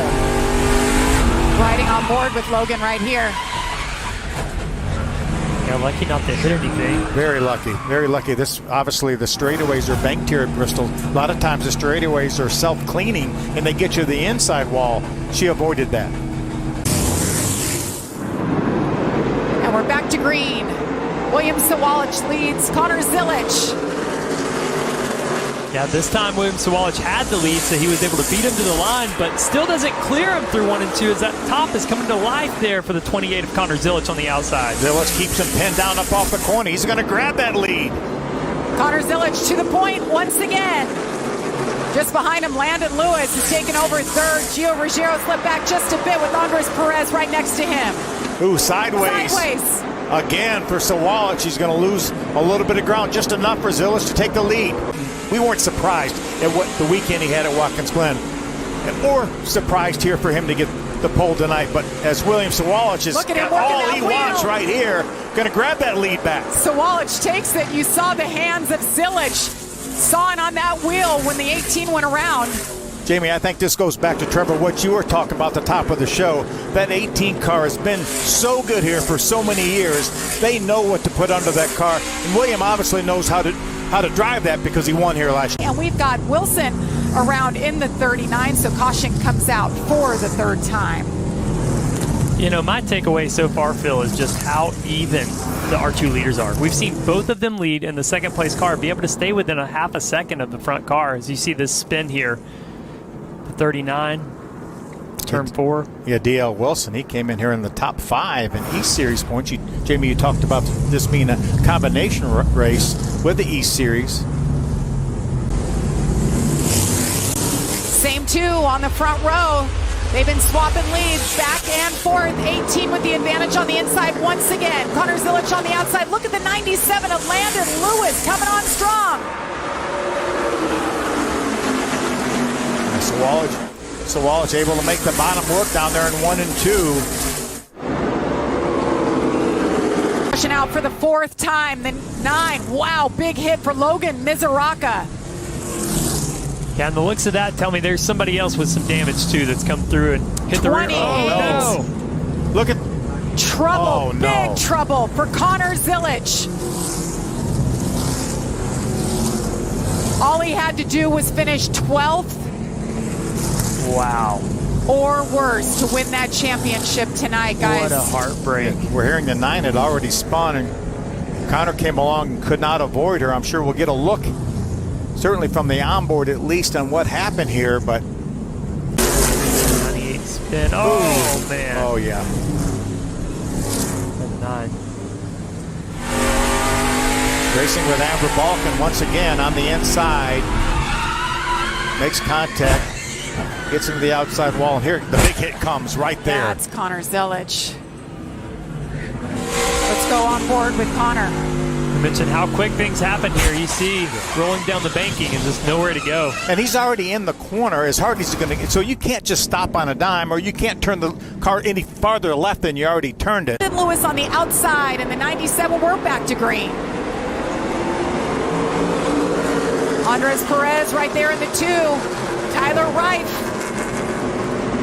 Landon Lewis hangs in there on the outside. He was so strong here last year until a problem.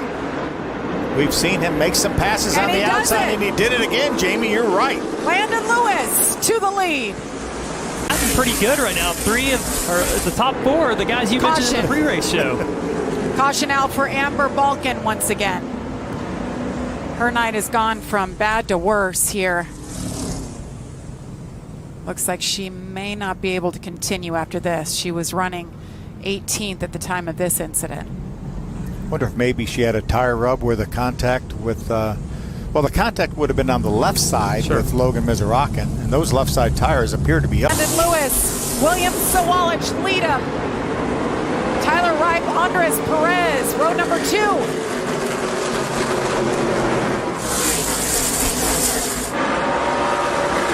So Wallach's car is really good on the bottom through 1 and 2 on that first corner. Now Landon Lewis is going to slide out in front of him. Caution is out for the 6th time.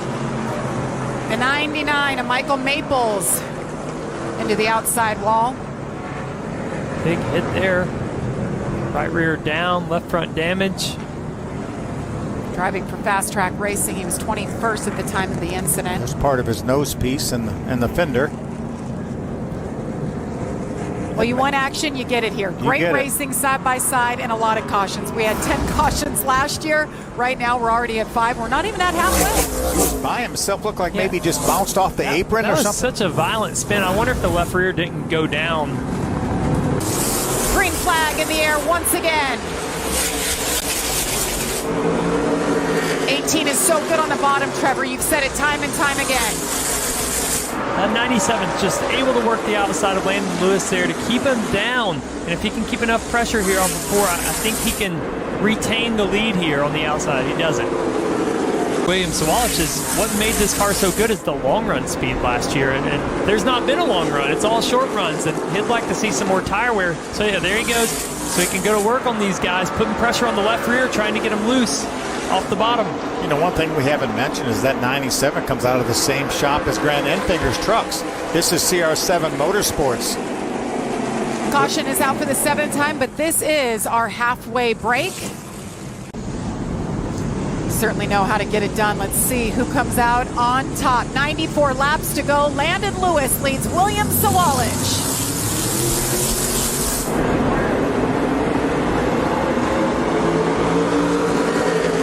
Good jump Really for the nice 97 jump. again. Yeah, gonna get the lead pretty easily here. Out front on new tires. Oh, a wiggle. Big time Andres wiggle. Perez was sideways. He saves it. There was contact with Tyler Reif in the 23. Yeah, nice save by Reif in the 23 as well. And to only lose one spot after that big of a moment, that's a win right there. But the caution flag is out. You can see on top of our pylon. Turn 3, we're told it's for debris. We saw a lot of that debris fly off earlier. Perhaps that was from the contact. So that'll bring out the caution for the 8th time this evening. Landon Lewis, William Sawalich on the front row. William Sawalich with a huge jump on that restart. Landon falls back just a bit, but he's starting to make up ground on the outside like he's been doing all night. Jake Finch lost a spot to Tyler Rice in the 23 on that restart. Caution is out yet again. Turn 4. Caution out for the nighttime. Marco Andretti. Damage on the right rear doesn't look too excessive. William Sawalich, Landon Lewis. This is about the 4th time they've restarted side by side now. Much better restart by Landon Lewis on the outside. Not going to let William Sawalich go easy like that last restart. Might regain the lead and another caution's out. 10th caution, Greg Van Alst, around damage. Well, and we talked earlier, Jamie, how hard it is to get in a rhythm at Bristol, and all these cautions just make it more and more difficult to do anything as a driver, to figure out your race car. Going to get a little help here, possibly. It is from Christian Rose in that 32. I don't think intentional, but nonetheless, there was a little bit of contact there. Another look at it here. Again, the straightaways banked here on both sides, and normally you spin like that, and you're going to make contact with the inside wall as we see Greg getting out of the car. Good to see that. Trevor talked about the story of his career starting at this racetrack. Perhaps Landon Lewis, that could be his night. Eyeballs on him as he restarts again, been so solid right there in the 97 on the outside, but the 18 on the bottom. They've had plenty of practices. We have tied our Bristol race record for cautions with 10 so far tonight, and we've got 54 laps to go. Great. And they're wrecking again. Chris Wright around. See, I spoke too soon. We have now broken the record, Trevor. I was just about to say, you have to treat every restart like it could be the last one. Clearly, this one wasn't. As probably the next one won't be. But, you have to treat them all like that and be on your game for all these. And that's the fatigue that sets in and what's so important for William Sawalich and for Landon Lewis.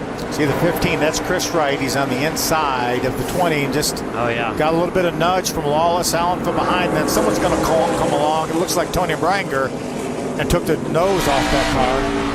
This is Corey Day. We're going to ride along with him. He's behind this. You see, does a nice job. Green flag in the air once again. These two have had more practice at restarts against each other. Look at Andres Perez just behind him in the 2. Tyler Wright just hanging on there in the 23 for 3rd and 4th. I was just thinking about Andres Perez, sitting there thinking, come on, guys, battle a little bit harder up there. And caution is out once again for the 12th time. We'll see copy and paste again for that restart. And Christian Rose goes around. Talked about the 3 kids from the Children's Hospital, painted that beautiful paint scheme, put their touches on it. There was the banking right there.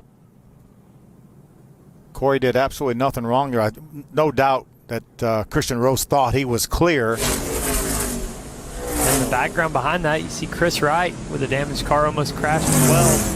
And their slogan's, we knock out the competition, so we'll have to see what happens. All right, he just left us hanging with our slogan is we knock out the competition. Is he staying till the end of this race? Landon Lewis leads William Sawalich, 39 laps to go. And you just have to make passes at Bristol inch at a time. It's so hard to just drive in and clear somebody. He's going to get the bumper underneath here, get the preferred lane. See if he can't gas up. You hear him to the gas super early trying to get just a fender ahead. Once you have a fender ahead, you see the 97 able to do it on that corner. You can control the lane, and that's what William Sawalich has right now. What a battle for the lead. 32 laps to go in the ARCA Menards series. From Bristol Motor Speedway, William Sawalich leads Landon Lewis.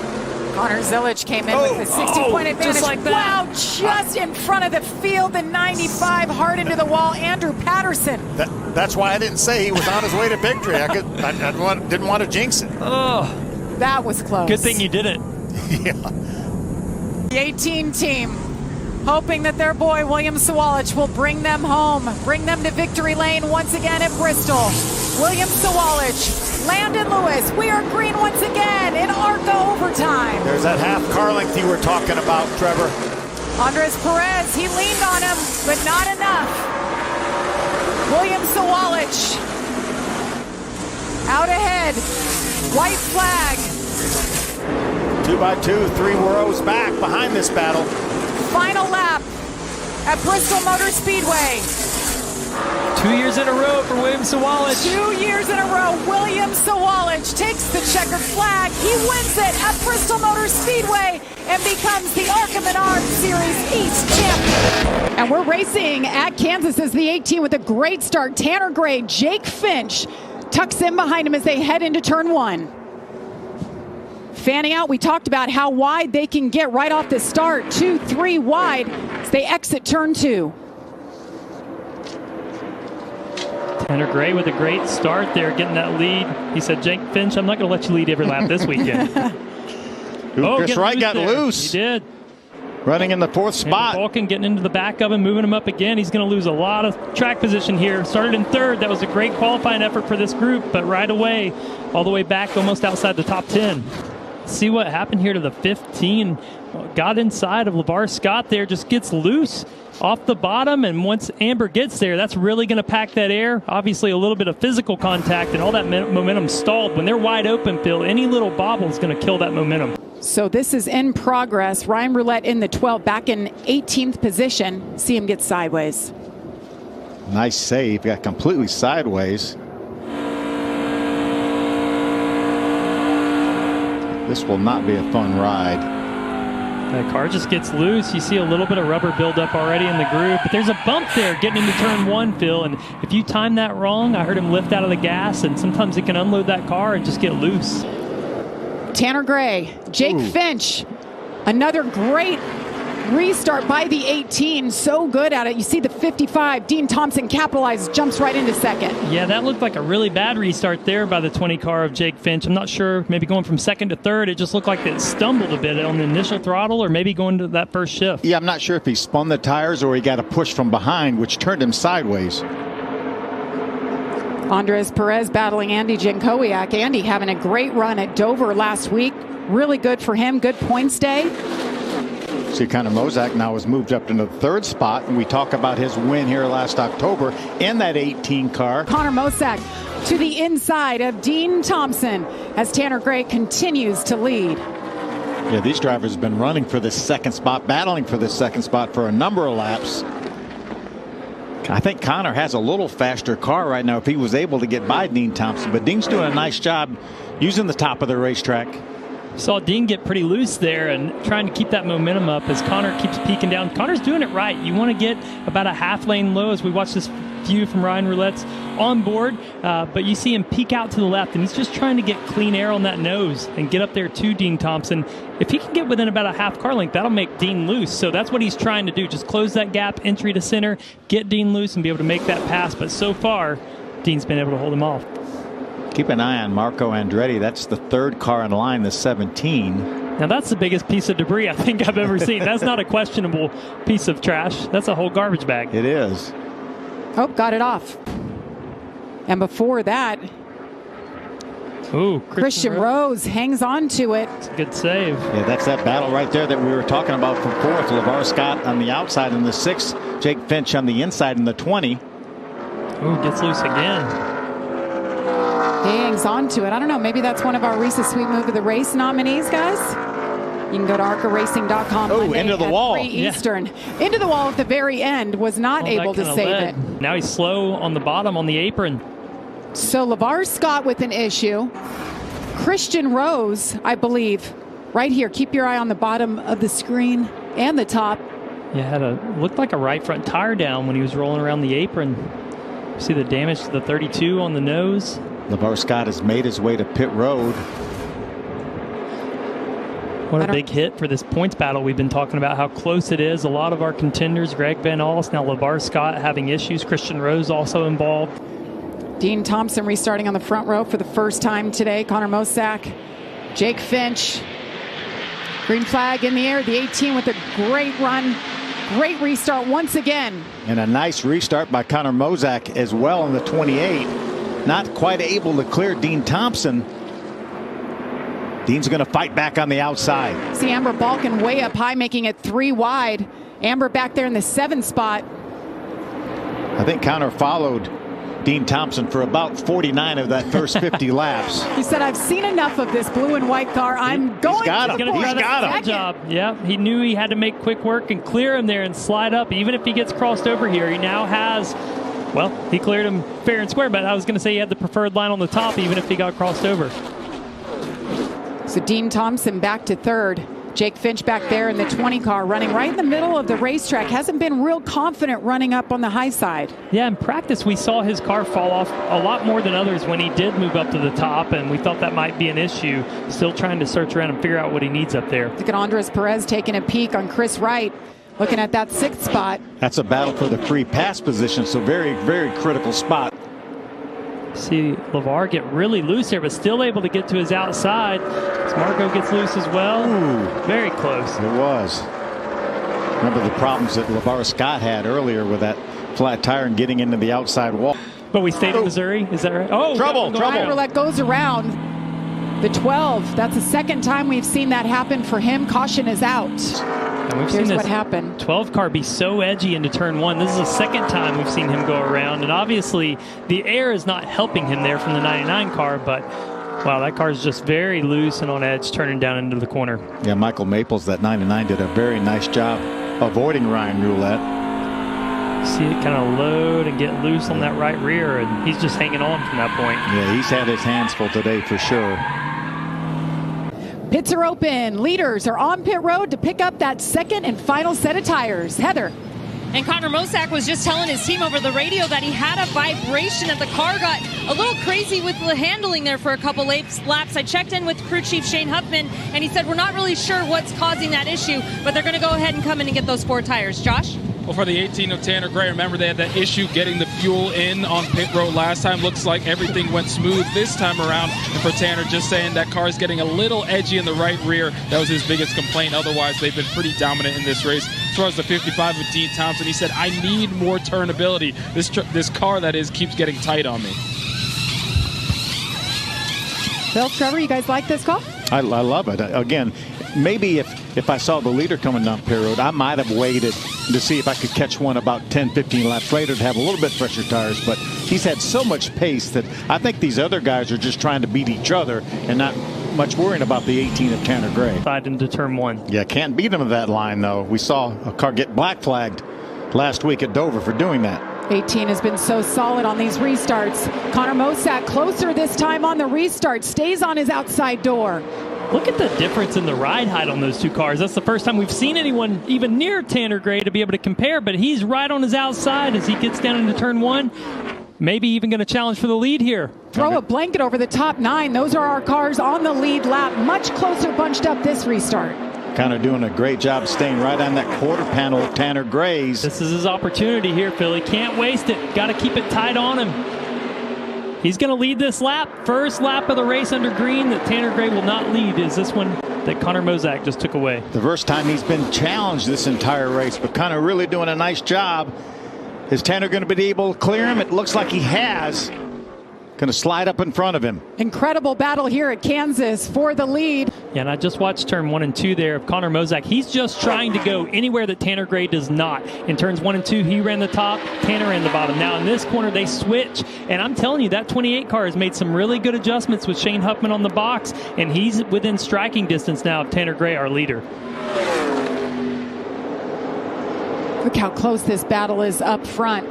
Tanner's really loose here. This is the most out of control and probably the hardest he's had to push his car all race, if we're being honest. How about Mosack? Going to pull the side. Go, and he does it again. Gets around Tanner Gray inside. Connor Mosack to the front. Crew chief Shane Huffman likes what he sees. See that little fist pump? Hey, that's the most emotion I've really seen from Shane Huffman. I raced against him for years. Look at this battle. It's heating up too. Side by side, they can't shake each other. Battle for third. Battle for the leads back as well as Tanner Gray tries to cross back to the bottom on Connor Mosack. Well, Shane Huffman, hats off to him. He has certainly made this 28 car for Mosack much better because Tanner was smooth sailing. He had a 5 to 10 second lead all race long. Dean Thompson trying to clear Jake Finch. Dean looking for his first career win. Meanwhile, ooh, nice crossover. Slide job, and now the crossover by Jake Finch. Jake Finch got the win a couple of weeks ago, led every single lap. Hasn't led a lap yet today. Hasn't had anything really for the 18. Practice. This is an awesome battle right here. Mosak, Tanner Gray have just been in a league of their own. Dean Thompson was up there, right? Finch, but they just haven't had anything to compete for the win. Final lap. White flag officially out for Connor Mosak. He has to hang on for one more lap. Can he do it? Driving for his family's team. They got the win last week with Connor Zilich at Dover. Can they get it done with Connor Mosak? He knows how to get to victory lane, knows exactly where it is. Tanner Gray was all eyes on the prize. They made some good adjustments. Connor Mosak takes the checkered flag, second career win. There's his mom, big smile on her face, pump in the air. Tanner Gray brings it home second. Big high five. In the 18, Gio Ruggiero in the 20 on the outside. Green flag is in the air. We are racing at Toledo. That was a really good start by Gio Ruggiero. Obviously, the bottom of the racetrack, William Sawalich is a preferred line, but Gio was very, very quick off the start. Andres Perez is going to grab third. Perez wasting no time, capitalized, picked up one spot already. And there it is. It's official. Andres Perez becomes the 72nd ARCA Menards Series champion. Congratulations to him, to Rev Racing, Max Siegel. He's at the track today. Big moment for them. Had an on-track incident between Amber Balkin and the 22, Christian Rose in the 32. They were running 8th and 9th at the time of this. Yeah, Tony, the riding of the 25, just got by Amber. You see Christian Rose trying to move to the inside. Looked like he ran his left side tires across the apron, and that shot his car up into Amber's, and then he couldn't get away from her. But this is not the first time that these two drivers have been together. Good battle behind them. Green flag in the air once again. Side by side on this restart. Gio does a better job hanging with the 18 going into one. Really good job, but really hard to hold that outside line there. Look at Andres Perez. He's going to try to take advantage of that. Try to grab that second spot from Gio. Meanwhile, the 25 of Breidinger is watching this battle heat up, trying to figure out how to get around. She's going forward. Oh, contact. Gets a little sideways, hangs on to it. There's lap traffic down there, the 98. Dale Shearer trying to stay out of the way. LeVar Scott was trying to move up to get around that lap car. I think made a little bit of contact with Chris Wright. Brent's first time here at Toledo, and I asked him what did he do to study at this track, and he said he relied on Jesse Love's notebook. That's right, he got a lot of little information on what lines to run here at Toledo from Jesse. But one thing I just heard on the radio is the 55 said he thought the motor was blowing up. He said it just doesn't feel like it has a lot of power, but they did have an issue in practice with either a spark plug coil or a wire, so we'll keep an eye on that. They might check on it during that break. Thanks, Heather. Yeah, he's running fourth. Some decent lap times. A little trouble right there with the 11 of Dennison. Yeah, Gio Ruggiero right now is hung up behind Amber Balkin, losing a little bit of ground. He was right on the rear bumper of Perez. Now you see Perez now not even in our screen. Oh, and around goes Amber Balkin. The 20, Gio Ruggiero. That is a teammate. Brad Smith comes to a halt. Oh, and Tony Breidinger just taps. One thing after another right there. Gio a little frustrated with Amber Balkin holding him up. Spins her, and now we've got three cars stalled on the track. See Amber in the 22, Gio Ruggiero in the 20. Her teammate right there going around the lap car. Gets me a little impatient, like you said, Phil, and around goes Amber. Brad Smith tries to avoid her sideways, and Tony Breidinger just taps Brad Smith. Yeah, Brad Smith was running side by side with a lap car and didn't feel like he had enough room, so he locked the brakes up. There's another view of it. Watch, Brad's going to come along side by side with somebody, locks the brakes up, slides, just barely touches her, and Tony barely touches Brad Smith. But there's where Gio gets in the back of Amber, and she was just not able to save it. Again, lap traffic here at Toledo is a way of life. I mean, these fast cars are so much faster than some of the back markers that you're going to be in traffic the entire time. As they get ready to come out of turn 4, we're green once again. Great restart for William Sawalich. Andres Perez is right there. Solid corner for Perez. He stays even with Sawalich. See if he can pitch him down here a little bit. Had a nose on him. Won't let him up. They're sliding. Look at those hands working in the 18. Sawalich gets him. There's LeVar a battle Scott. for fifth right there. LeVar Scott trying to grab that spot from the 55 of Brett Cruz, who, remember, may be battling an engine or an electrical issue. There's Tony Branger right now. She is in the free pass spot with just a little bit over 5 laps to go to the break. Great restart effort for Andres Perez. This has been a fun battle to watch since the drop of the green flag. Between the 2 and the 20, Brett Cruz, he's hanging tough though, back in 5th. And there is the caution. That is the first of 2 scheduled breaks. William Sawalich has led all 76 laps of this race so far. William Sawalich, Andres Perez. Perez had a little something for him on the last restart. Let's see if he can do it again. Drives it hard down in the corner. Going to stay even with Sawalich up off the corner. Has a bit of an edge getting in 3. He has a nose. This is exactly where Sawalich cleared him. Last restart, they're both a little sideways, working that wheel. Gio Ruggiero just behind him. Sawalich has been really good down here in 1 and 2. Perez trying to take the lead, and he clears him. He's got him. Now he's going to be moved out of the way. He might not have had him exactly clear. They may have made a little bit of contact, but they stay even. Perez credited with leading those last 2 laps. Side by side, a heck of a battle up front. See, Sawalich can't use all the racetrack to let that car drift out to the wall. Now he's got him cleared back in front. And we see the caution is out for the 4th time. The 31 stopped. It's like the entrance to pit road, hearing that he blew up, so tried to pull it off the racetrack.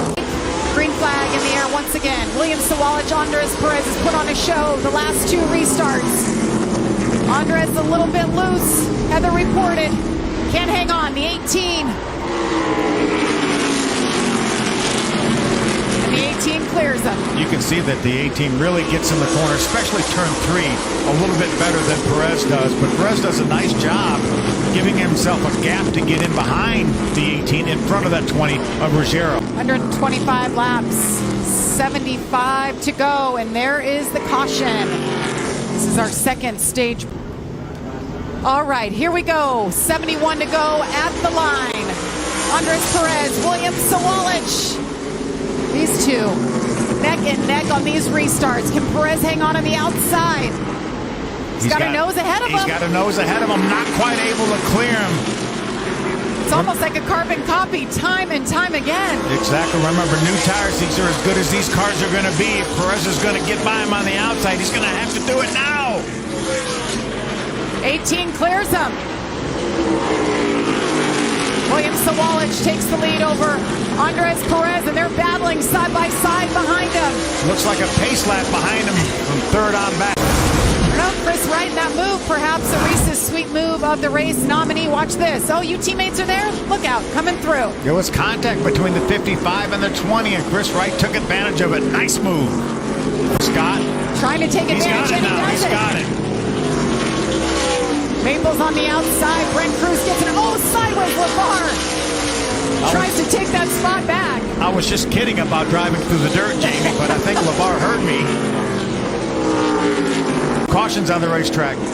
Caution is out for the 6th time. The 12 goes around. That's Tim Monroe. He was running 11th at the time.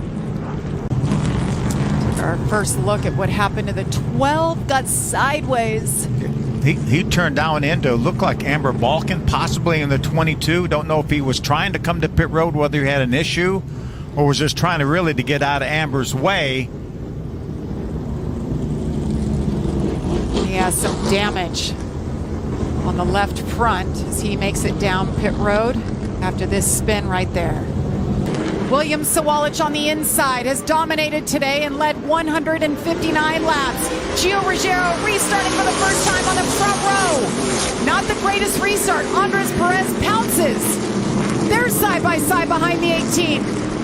He might lose that second spot to Perez. No, he's going to beat Perez down in the corner. He's got second back. William Sawalich back to the point.